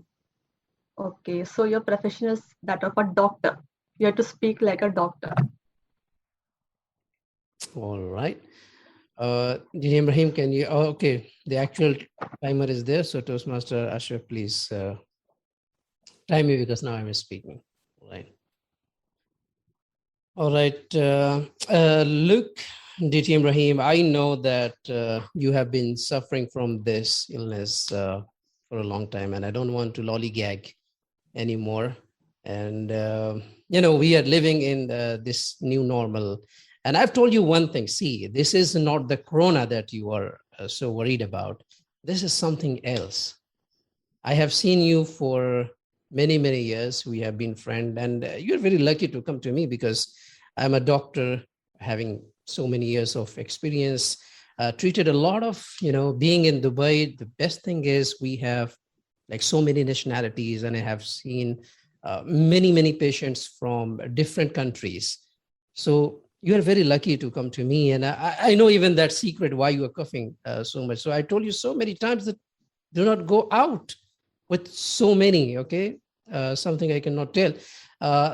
So first thing I want to tell you, this is not the COVID, so don't worry about it. And it is very much treatable. I'm going to give you some medicine, but the most important thing is you have to keep on going to the gym as you do. And if you can't find time to go to the gym, at least you just walk around, drive less. I know you are addicted to drive luxury cars, as you have been doing for many years. So my friend, my good advice is to drive less. Okay. Sometimes if you're going for long distance, you can use, but I would suggest you to walk around the city more, eat healthy, as you have been doing for last few, I think couple of weeks since we have met. So let me summarize. The good news is this is not Corona, so don't worry about it. And the reason I told you, so stop hanging out with so many, all right? And then eat healthy. You will remain fit and fresh. And I hope to see you again in my clinic just after 1 or 2 weeks. All right? See you, TM Rahim, again. Thank you, Toastmaster Archa. Thank you, Toastmaster Javed. I didn't expect that take on a doctor. You acted like a doctor and kept a suspense going, and you made TM Rahim the patient, which was a bit alarming to me. Anyway, it was a great speech, and you acted it out, which was very new, and you also kept a suspense thing going. So next, any guest would like to volunteer?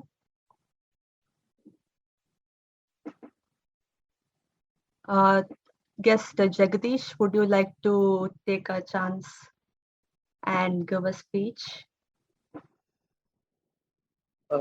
Like as in speech, as in, can you just I was on a call right now for last 5 minutes, so I just missed out on that part. Yeah.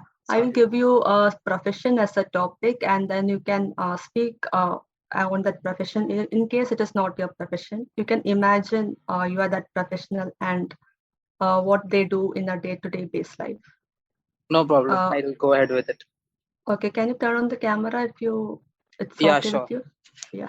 Okay. Choose a number from 2 to 10. Yeah. So say a 6. 6. So your profession is that of an NGO volunteer. Okay. Yeah. So like okay, so good afternoon, friends. My name is Jagdish Pandey. I'm actually an NGO volunteer for an education institution. So this education institution is basically for kids who are from Dharavi. So Dharavi is basically a slum area where there are poor children, and we would be teaching them from 1st to 8th standard. So just as giving you a brief profile about what you all will be teaching, it would be very basic. You don't have to do any extracurricular, any extra studies, or I won't make you all to study anything specific as if. It would be basic maths and science and whatever the concepts like Pythagoras theorem or something like that.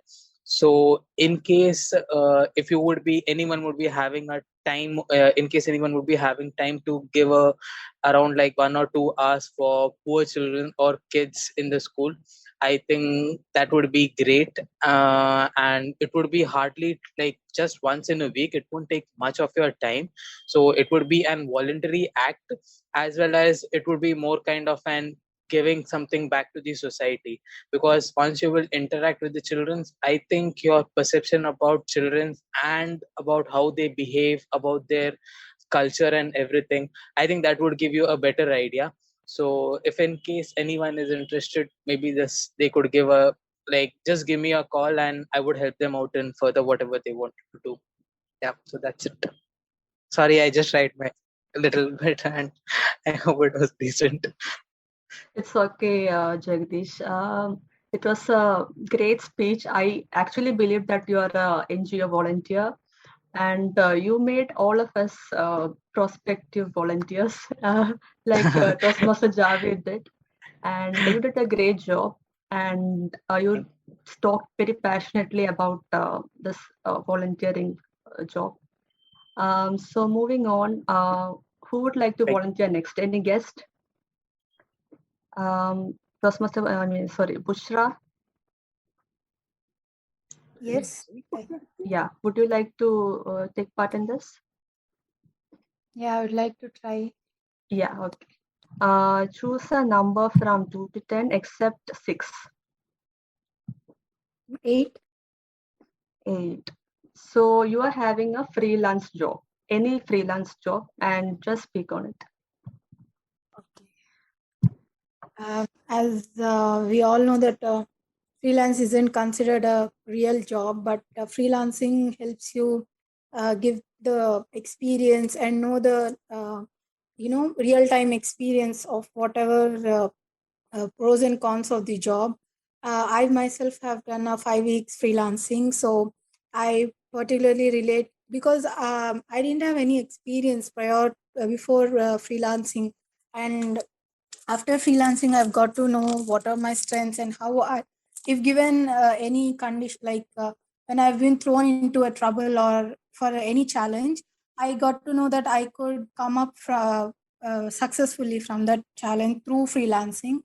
Freelancing also gives us that freedom, that independence, that we could also work on our own basis for as per our times, our requirements. Though freelancing is seen not a real job, or it is not given that dignity of a proper job, I think freelance helps every individual to have their own freedom and experience through which they can really, get an idea of what to do in the future, or for that matter, to have their own calling for the job. So I think freelance could be a thing. Thank you. And I don't know what next. It's okay. We have met the timing limit. So thank you to guest Bushra. I mean, you enlisted both the pros and cons of the freelance job, which I really liked, which the previous speakers couldn't do. And also you explained the hardships that a freelance job a freelancer goes through, and it felt like you are actually doing a freelance job. So thank you so much, Bushra. Next, from Toastmasters, Toastmaster Juwan, would you like to give it a try? Yes, please. Okay, except 1, 2, 6, and 8, you can choose any other number. Okay, how about 3? Okay, teacher, you are a teacher. Wow, So, that's yeah. exactly the hat I have. Okay, thank you.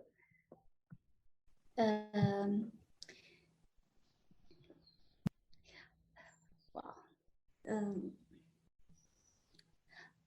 I'm a teacher, the teacher for the early child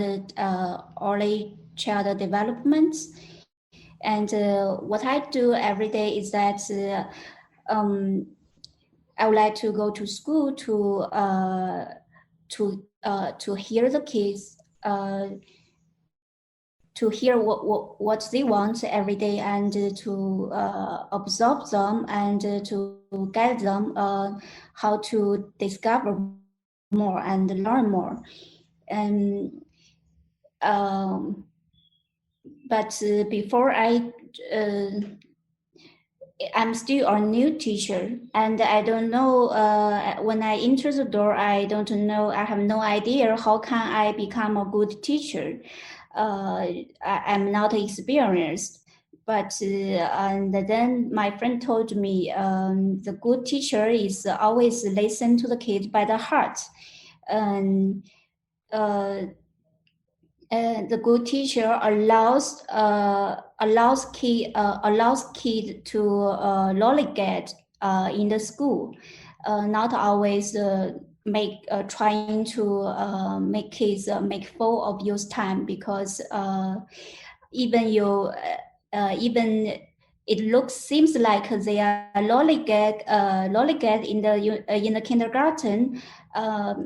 But actually they are explore the environment, explore themselves. So they enjoy this lollygagging time, and they enjoy to know their potentials. Instead of you ask them to write to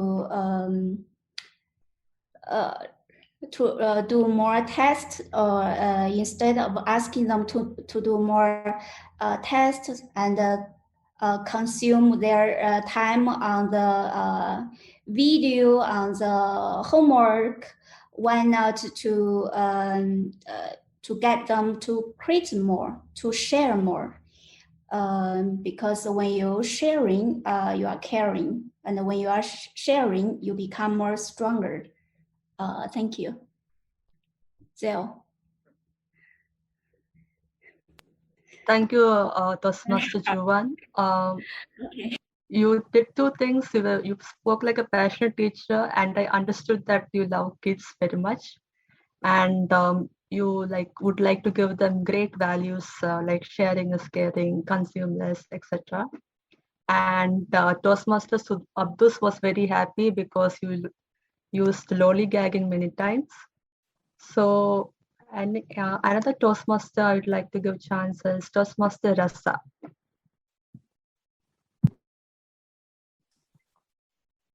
Yes. Okay. Choose a number from 2, 4, 5, 7, 9, and 10. 7. 7. So you are a nurse. I'm a nurse. Yeah. Okay. So to be a nurse is actually extremely important job. And every time that I go to work, I know that I will meet a lot of people who need my help, and I will be able to provide this help because I have knowledge and I have a caring for these patients. Every time I go to work, I try to not only give them medication, but also give them better word or try to make them feel comfortable, and it helps them to heal quicker and better. Also, then something happens like a global pandemic, it's very hard to be a nurse because you are on the front lines of this new ranging disease that we all have to deal with. And during this time, my pandemic, it was quite difficult, but I'm really happy I managed to help so many people and not to get sick. So that was a bonus for me. Thank you very much. Thank you, Toastmaster Rasa. You are a caring, you are a knowledgeable, and you're a patient nurse. And you took the challenges of the pandemic in the right way. And you take care of the patients really well. All that has come through very well. And you have also described the cons of the job very well. And the next Toastmaster I'd like to ask for is Toastmaster Hussain. He left. Okay, Toastmaster Hussain is there. Would you like to give it a try? Sure. Okay. Choose a number from 2, 4, 5, 8. I mean, 5. sorry, not 8, 9, and 10. 5. 5. You're a pet shop owner. I'm a pet shop. Yeah. Hi everyone, welcome to my pet shop. The name of my pet shop is Doki Doki. I have the most amazing job in the world. I spend my whole day with a lot of amazing pets. What pets bring to you is not just joy, they're your best friends. They are there for you when no one is. When you're feeling low, they take the responsibility of making you feel better. And not just that, if you're someone who is single, the pets are the best way to find a partner. All you need to do is click a picture of yourself with a pet, and I assure you, your Instagram is going to go crazy. Other than that, with pets, what you can learn is patience. Pets are also an amazing opportunity to learn how to take care of small babies before you get one of your own, a real one, a human one. But before that, it's like a training period. If you can take care of your pets, I'm pretty sure you can take care of the baby as well.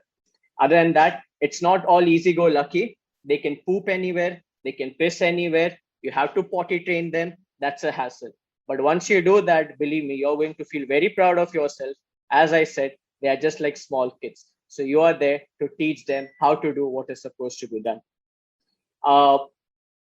Pets are not something easy to maintain. They need a lot of work. They need to be fed properly. They need to be taken care of properly. And most importantly, they need to be given a bath regularly. But yeah, it's a very fulfilling job. And I love being a pet owner. And in today's time and age, it's one of the most profitable businesses to be in. Thank you. Thank you, Toastmaster Hussain. You described the pros, the cons, the challenges, and your passion for the job as well very well. It's an unusual thing that you got. So next, I would like to ask Toastmaster Abdus, would you like to take part in this? Yeah, sure. It's been quite a while. Okay. So you have number 2, number 4, number 9, and 10. 2, 4, 9, 10. 9. Okay. So you are an author. Oh, wow. Author. Let me not step into the shoes of an author. Let me be myself and describe an author. What an amazing and persistent character that person is. We all read books. We enjoy it, but seldom do we know that the amount of time that they put in. If they are writing some book, they're not just going to start and go in the flow from the introduction to the main body and concluding the story. In a single go, they write and rewrite and rewrite. As it is said that great speeches are not written, it is rewritten.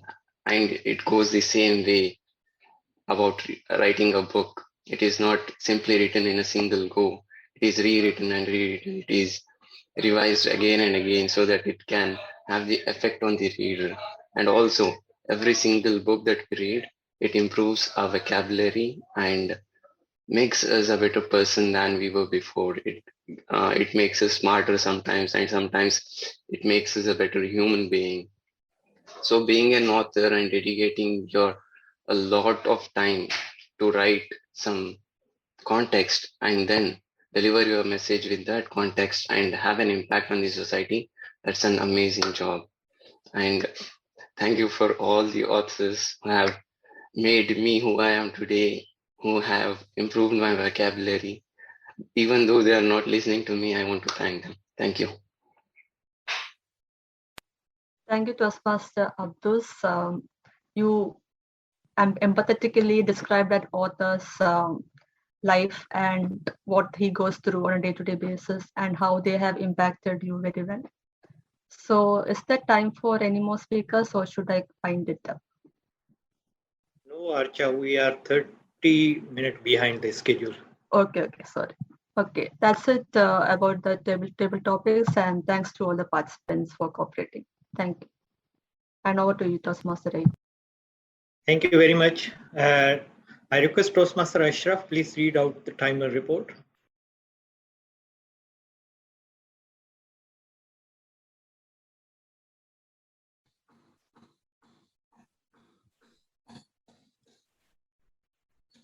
For table topic, here we have DTM SM who proceeded this table topic session, and he took 2 minutes and 15 seconds. Next, we had TM Javed. He took 1 minute and 35 seconds. And third, we had guest Bushra. She took 1 minute and 15 seconds. And fourth, we had guest Don. He took 2 minutes and 32 seconds. And fifth, we had TM Rasa. She took 1 minute and 18 seconds. At 6, we had TM Hussain. He took 1 minute and 38 seconds. In the end, we had TM Abdus Subhan, who took 1 minute and 27 seconds. I think all are qualified except there is one who took 2 minutes and 32 seconds. Guest John. Should we? 2 minutes 30 seconds. 32 seconds. 2 minutes and 32 seconds. Can you give the name? What is the name? John. Yes, John. John, okay. Okay, let me share. Yes, let me share the link here.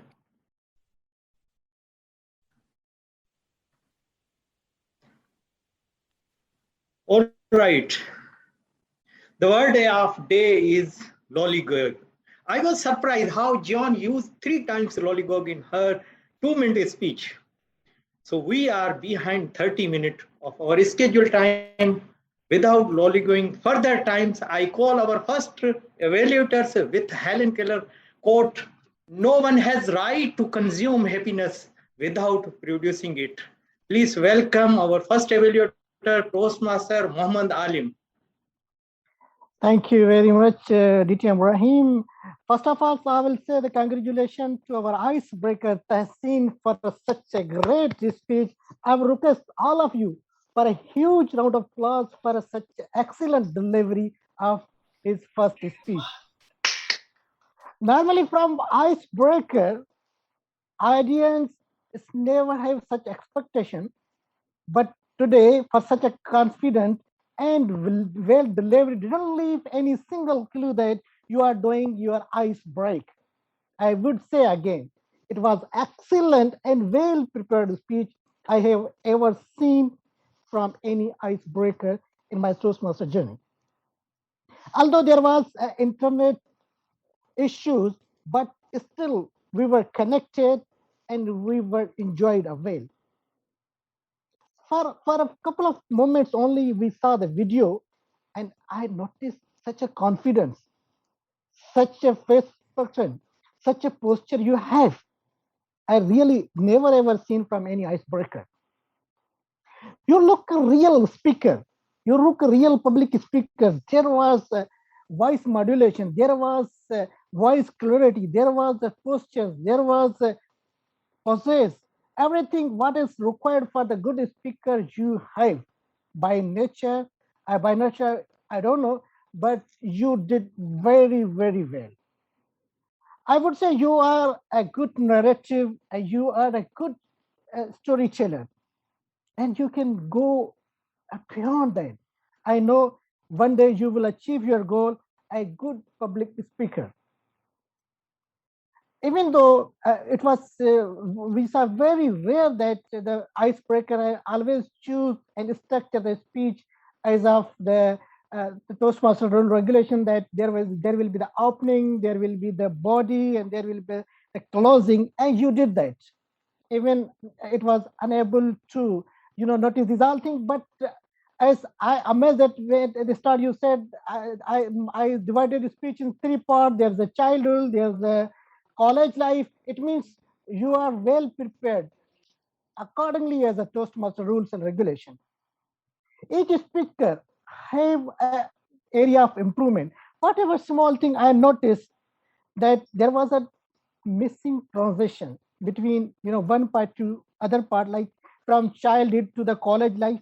There was misconnectivity. You have to connect from one part to other part. There is a transition, so you have to work on it.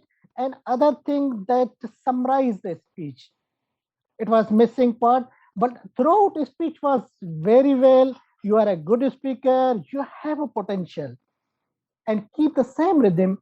Inshallah, as soon you will be at your next stage and highest level of the Toastmaster speaker.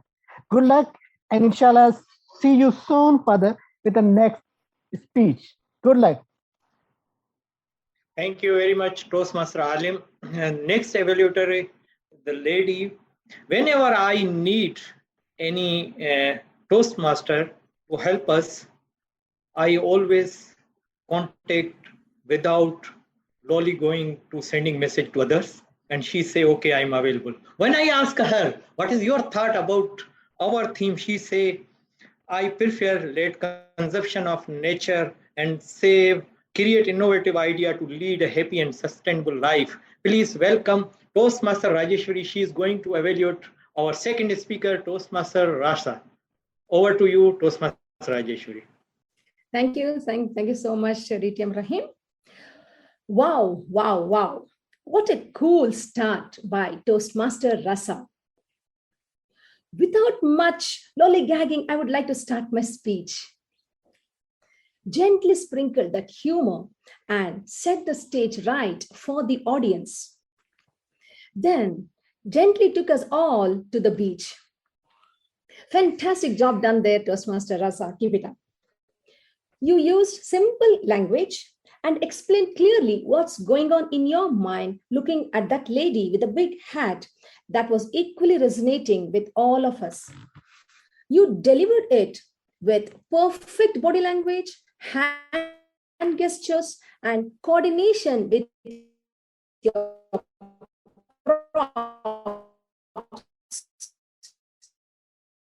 was very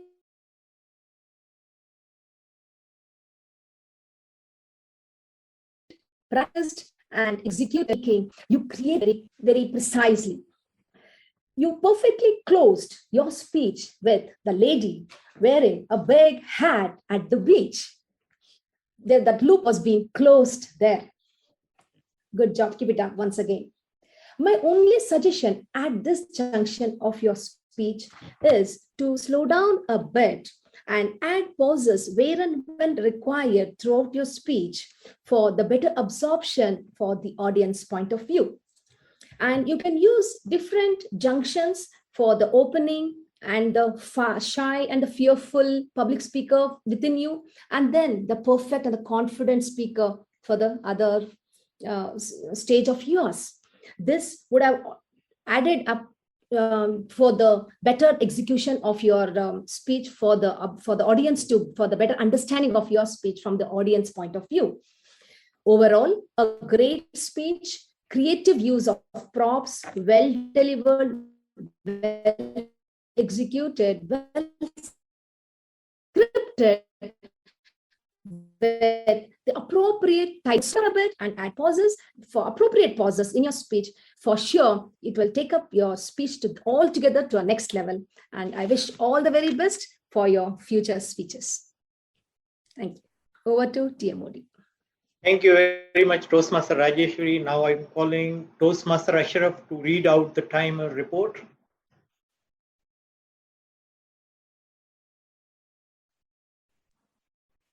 In evaluation session, Toastmaster Alim, who took 3 minutes and 8 seconds. In fact, we had Toastmaster Rajeshwari, who took 2 minutes and 30 seconds. Both are qualified. Thank you very much. Both are qualified. Here is the link. Please vote for best evaluator. Without lollygagging further time, I'm calling the word of day with word lollygag, and I need discount and also address of that store where I can get this discount. Please welcome our word of day, Toastmaster Hussain. All right, so I don't think there are any second guesses of who said the word the most. That would be our TMOD, Mr. Rahim. So he has said it a total of 7 times. So 45% discount. I would have gone 25, but the rest is on me. So because I appreciate you making such an effort to do this. Second would be Rasa. She had used it once. Hassan, Mr. TM Hassan, he had used it once as well. Joanne, she had used it thrice. And the evaluator, Ms. Rajeshwari, she had used it stating Rasa's speech, but I thought I'll give it a go as well. And TM Archa had used it as well once, referring to someone else's usage. But I've included that as well. So together, it's been used 14 times overall. Thank you very much, Toastmaster Hussain. The next report is Grammarian error counter. For that, I call on virtual stage Toastmaster Abdus Subhan. Hello, guys. As we had this meeting scheduled beforehand and we had specific time to deliver our speeches, not most of the people have lollygagged today. But there are a few small mistakes. Mistakes are just something to be ignored. But the most important part is the character and the story that you bring, the message that you bring. Let me start with the beginning. DTM Rahim sir, always look forward to your words of wisdom. I never look at the grammar you say. You always help us with your character, with your experiences. What I noticed is that when you were introducing Mr. Hashim Halim, you said that he's a hard worker person. We could have said that he's a hardworking person. It's just a small grammar. It doesn't matter. I always look forward to the message that you bring. And then DTM Hashim Halim, that was an amazing introduction. It was an introduction for me about how to participate in a debate, and that was amazing. In the beginning, you said 2 times, and that's it. And then Jagdish Pandey, our guest, I don't see him here, but he was amazing. He just in the table topic speaker, he used so 3 times, that's it. And then Hussain Anand, you said and twice, not in, yeah, it's fine. And then Muhammad Tasin, I'm sorry, I was not able to hear you properly this time. Then Rasa, her speech was awesome. Then she used just once, like we can avoid all these space fillers and we can be more accurate and effective in our communications. Then Toastmaster Archa, wow, that was an amazing table topic session that you have conducted today, stepping into someone else's shoes and feeling what that person, how the life of that person is. That was amazing. You used so many space fillers such as so, as, and all, and it's fine. And then Jagdish, yeah, I told about Jagdish. And Juan, I like to appreciate that you have joined this club recently and you not just spoke for the time limit, you actually exceeded the time limit. When I was a newbie here, I spoke hardly for 27 seconds and then I told, just to cover it up, that I was a man of few words. Then let me give some advice to myself. When I was delivering my table topic speech, I told in the beginning that it's been quite a while, but Subhan, it should be said as it's been quite a while since you have delivered your table topic speech. So all of it was good. We all are growing step by step, and it was good to be here today. Thank you. Thank you very much, Toastmaster Abdus Subhan, for such a detailed grammarian counter report. Now it is time to call the person. I introduce her. I just give her only half introductions, and remaining introduction I kept with me. It is about her achievement in Toastmaster. When she joined Toastmaster in 2018, now you can imagine within 2 years how she achieved. She served as Sergeant Arm, Club Treasurer, and then President of Universal Toastmaster Club when we start this new club. And starting a new club and being a president of that club's 1.5 years, it's not easy time where we have very less members, less than 10 members, and she kept motivated all members and we continue and reach. Now we have more than 20 members. So whatever she achieved, it is hard work and more creative, less consumptions. So please welcome our GE of today meetings, Toastmaster Midhat Siddiqui. Thank you so much, DTM Rahim, for the heartwarming welcome. So I'm going to be the general evaluator. As a general evaluator, it is my responsibility to evaluate each and every role player who have taken up roles in today's meeting, and just to know what went wrong, what was good, what can be improved, and what is my feedback and how we can improve. So I will start from our Sergeant at Arm. Yes, Sergeant at Arm is someone who, whenever he or she comes on the stage, is the first person we actually see in our meeting. So that particular person is the one who actually set the stage with his or her energy. And I think we cannot find anyone better than Toastmaster Rasa to set the right energy, set the right tone for the meeting and for the next role player to take up the screen. So thank you so much, Toastmaster Rasa. You did a brilliant job with full energy, with proper protocol, highlighting all the details and every minute thing that we really need to know when to open the meeting. So thank you so much, Toastmaster Rasa. Then comes our acting president. Now, it's a very good tradition that when we have our president, who is going to be the Toastmaster of the day, I'm just reading the chat, so I'm just laughing to that. It's a good practice that when we have the president who is taking up the role as Toastmaster of the day, it's always nice to give the spotlight to someone else and give them a proper welcome. So a good job done there, our acting president, DTM Hussain, for taking up the role as the president. One thing that I really like as a leader, it is our responsibility to step up and take charge whenever we are in need. And that's what you did when our timer was unable to join due to some technical issues. You were there to step in and take up the role. Amazingly, that's a quality of a true leader, I would say. You explained everything. One thing that I really appreciate is that how you explain the jargons, like the DCP point, what does DTM stands for For us Toastmasters is a very convenient thing to know. Whenever we hear the words, we know what it means. But someone who is new to Toastmaster, a guest perhaps, they are unaware of these words and acronyms or jargon. So thank you so much for clearing up every single time when you mention the word DTM. What does it stands for? What does DCT points? What are they? How does it work? So it gives a clear image for the participants or whoever is listening. They understand what it is. So thank you so much, DTM Hussain, for going through a detailed introduction for the president to make sure that everyone knows what exactly it is.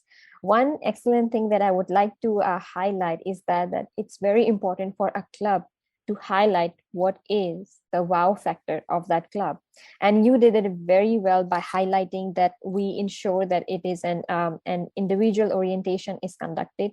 We are focused on the mentoring program and how we are encouraging our new members to take up more speaking roles and take up more positions in the leadership category as well. So well done, excellent job done. As the acting president, you nailed it really well. I mean, you're someone who is experienced and eloquent, but still sometimes we tend to forget, but you were 10 on 10. So thank you so much for that. Now, the Toastmaster of the day is the star of the day, so I will come back to him later.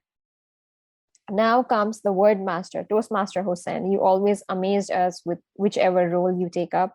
It was very exciting how you explain your role. I really like the strategy that you have used to explain your role and encourage members to speak more. And I really like the tactic that you highlighted your own company. So you were doing the marketing and promotion for your company. At the same time, you were actually motivating members. It's more of a psychological thing that when we present the rewards or when we highlight that these are the rewards for someone, humans tend to do more to get those rewards. And just that you implemented in today's meeting by offering them 25% off. So I'm sure that now pretty much every member was able to say the word lollygagging in their speech. And I'm sure now you have to provide discounts to so many members.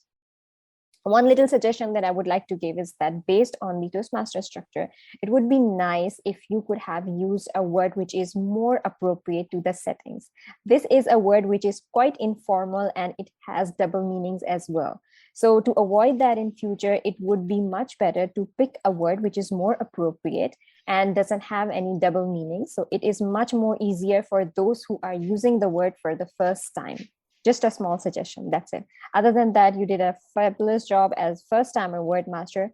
Keep it up and keep coming up with your creative ideas. Now come the grammarian and accounter. You're welcome. Now comes the grammarian and accounter, Toastmaster Subhan. I really like how politely and nicely you explained your role and you highlighted the points and help our fellow members how to improve. What were the mistakes? Good job done there. A few suggestions that I would like to give, not just to you, but a future person who is going to take up the role as a grammarian and accounter is always try to give up examples. For example, you said that one of the speaker used word like. Maybe you could have given them some example that instead of like, how they can replace it, maybe equivalent to, as if, as though. So always give an example how they can improve. That will be much more effective. And another thing that you can use is that you had enough time. The timer hasn't showed the green or red light. So maybe you could have highlighted the good usages from all the speakers' speech, something that you have noted. It will help your listening skills as well. And at the end of the meeting, it will give a summarized version of the meeting that what were the good points that were used throughout the meeting. Other than that, well done, Subhan, keep it up. Now comes the education session. Well, DTM Hashim Halim is not here. He already left, but I would say that he is someone who is like a champion debater, and we couldn't have anyone better than him giving us an education session on debate. It was detailed, it was interactive, and he made sure that everyone knows what to do, how to do, and he was more welcoming if everyone have any question to answer whenever required. So thank you so much, DTM Hashim, for conducting a very detailed education session. I'm sure that anyone who is a first timer, it will be really helpful for them. Now comes our speaker, Toastmaster Tehseen and Toastmaster Rasa. A fabulous attempt of the speech that you have done, Toastmaster Rasa and Toastmaster Tehseen. and the evaluators were able to do justice to the speeches. One little suggestion for the evaluators is that based on the contest preparation perspective, it's very important for you to consider your evaluation as a speech itself. So there should be a proper introduction, there should be a main body, and there should be a conclusion. So your main body would be highlighting or talking about the speech. The main body would be any feedback that you'd like to give, any points of improvement, and the conclusion should be a summarized version of your evaluation, which will include what were the good points or positives of the speech and what are your feedbacks. And if you are giving any feedback, ensure to give an example. If you spoke about vocal variety, how can they implement the vocal variety? Maybe emphasize on certain particular word, or maybe take a sentence from the speech and then reenact them or help them how they can. So it's very important if you go through the ballots of an evaluation contest, it's very important that you fulfill all these three categories to score higher on the judges' ballots. But Toastmaster Rajeshwari and Toastmaster Alim did justice to their evaluation.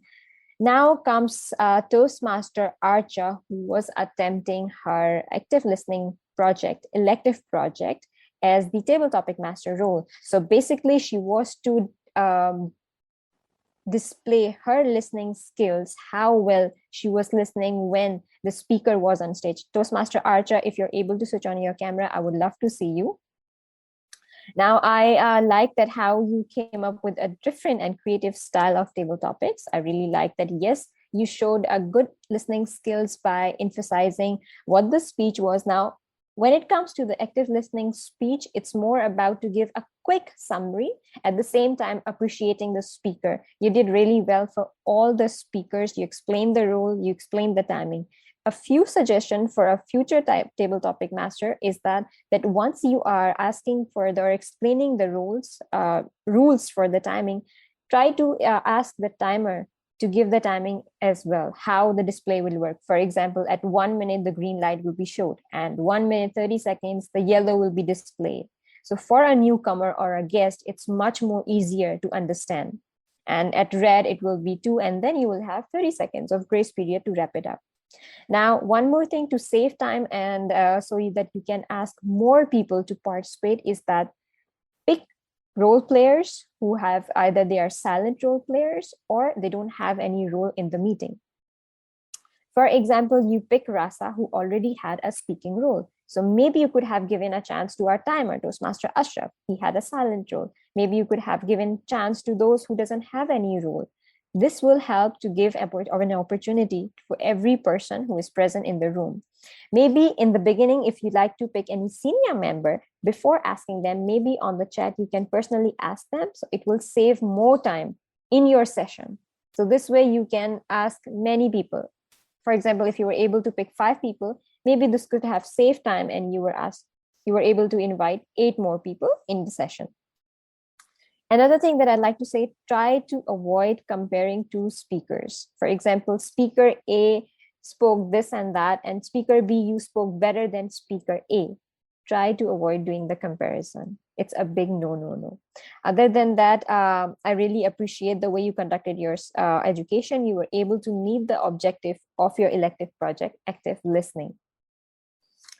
Now comes I hope I have covered everyone, and Toastmaster Ashraf, as always, you are diligent with your roles, but I want you to take up other roles as well, other than the timer. You have the potential to be a marvelous speaker. Try not to hide yourself behind the role of the timer. So we want to see you conducting other roles as well. Start taking up other roles as well.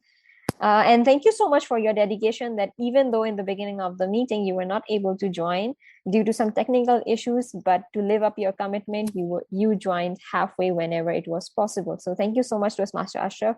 Now comes to our Toastmaster of the day, DTM Rahim. What could I say about you? Every single time you pick a theme, it's something unique. It shows you are well prepared. You have the proper introduction for every single role player. For a Toastmaster of the day, it's very important that whenever he or she is inviting anyone on the stage, they need to make sure that the introduction is well planned, so nicely done that the speaker or whoever the role player is, once they come on stage, they are fully charged and motivated. And I think when it comes to DTM Rahim, he knows the art, how to do that. So he never ceases to amaze us, how to welcome someone or how to make someone feel special with your words and with your own special way. So thank you so much, DTM Rahim, for coming up with this interesting theme that consume less so that you can create more. Absolutely, it was thought-provoking. You shared so many informating details that was really important for our day-to-day life. Very well planned, detailed, and nicely done. Thank you so much, DTM Rahim. Just one little suggestion for you. It would have been really nice if you could have highlighted before inviting Toastmaster Archa that she is attempting one of her elective project from active listening. Reason being, some of the audience, they might not be aware why. So this will give them an idea that it's not just always about the speeches, but there are other projects as well that help us and that could be a part of our curriculum. Other than that, the meeting was fabulous. It was well planned, well structured. The agenda was shared well in advance. The flyer was amazing thanks to our VPPR, DTM Ehsan, and every role player have done their part very nicely. With that, I just just sum up my general evaluation. Thank you so much. Over to you, DTM Rahim. Thank you very much, Toastmaster Medad, for detailed journal evaluation. We have noted down all points and we work on it and improve further. Our theme is consume less, create more. How you can create more? I'm sharing this experience. It's not like it's information. I applied myself these things. First is our mind is monkey. If you not catch them and close in the cage, it will going here and there. So how you can make it? First, keep notebook near to you. Whenever you have any idea, write down. Don't depend on your memories. Second is, don't read any book just for saking of reading the book. Whenever you read, again, you have to write down what you have learned and try to apply in your life. And third one, write anything, 20 minutes every day, write some things about your idea, about the emotion, whatever you want.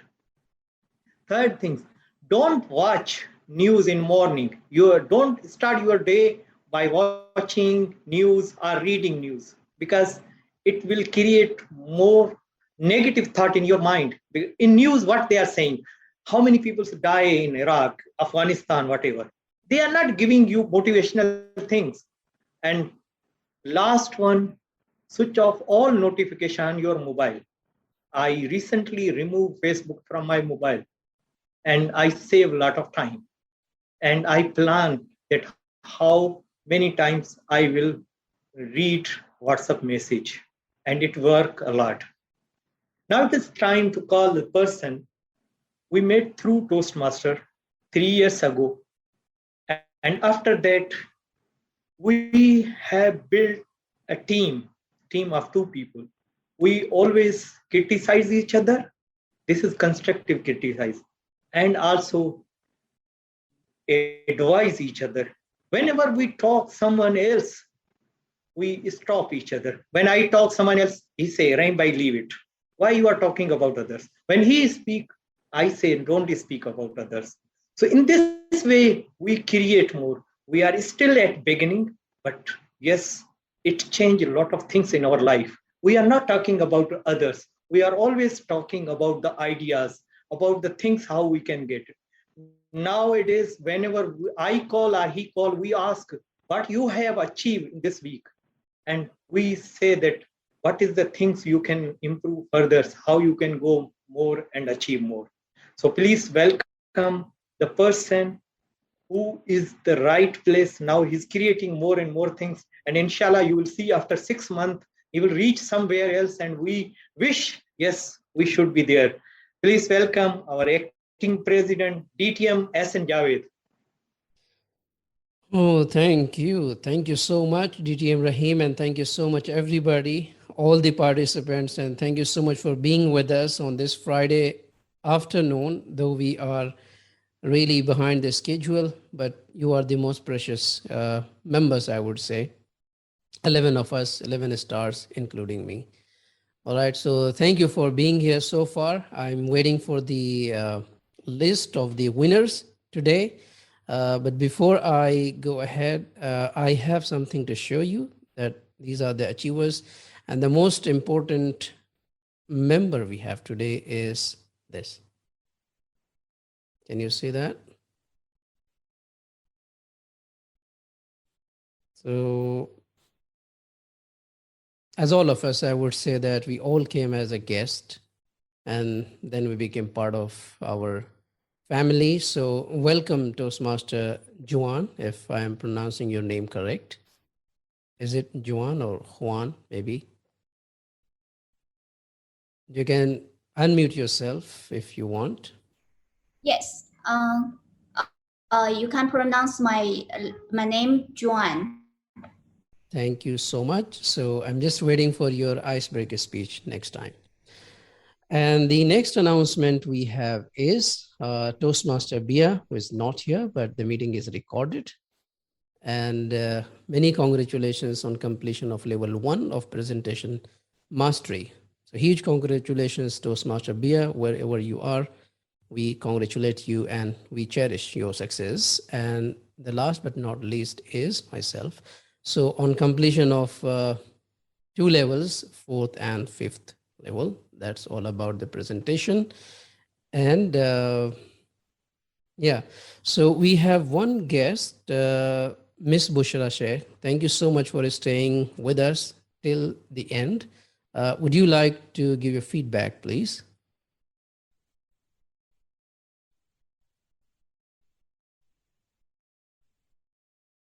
Miss Bushra, if you're still available.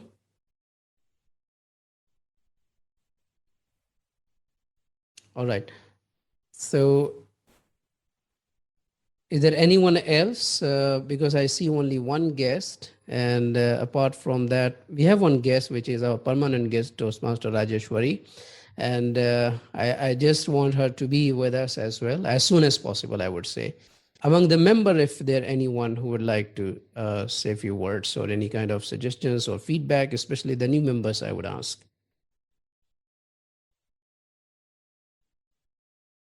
All right, I think everybody is waiting for biryani. So this is Friday and all are waiting for a lunch. I'm hungry too. So now it is time for announcing that everybody did really well. Toastmaster Tahsin is not here, but I'm happy that he started his journey. And that's fantastic, though he has difficulties and technical issues, but yet he didn't give up. So let's begin. All right, so we don't have certificates yet ready, but we will share, of course. And the first prize, I would say, let's begin from the evaluation, okay, because that is more constructive. So the best evaluator we had today is Toastmaster Rajeshwari, and please give her a huge applause. Toastmaster Rajeshwari, many congratulations to you. And then we had best table topic speaker. We have seen him really doing well, and I'm sure that he will make all of us proud in this coming year, and he will give tough contest as well. Challenge to all other members. And that is best table topic today we had is Toastmaster Abdus Subhan. So huge congratulations, Toastmaster Abdus Subhan. You really did well, and I wish all the best in future speeches as well. And the last but not the least, the momentum she has shown so far is really amazing. We all try to do, but with consistency that we have seen in her in every meeting, being more creative, being more energetic, and being more presentable. That is none other than Toastmaster Rasa, the best speaker today. So huge congratulations, Toastmaster Rasa. That's all from my end as the acting president. And thank you so much, the actual and real president, TM Rahim, for all the kind words you have shared. If I try to respond you, we have a lot time to spend, but that's the best thing. The last message, as acting president, I would say that I have said in the beginning, it doesn't matter how old Toastmaster organization is. It doesn't mean how small Universal is or how big it is. Doesn't matter how your fellow other Toastmasters are doing well. What matters is that how you, just you, are doing well. So consume less, create more. I adjourned the meeting as acting president, and now the floor is open for any networking if you want. Thank you so much.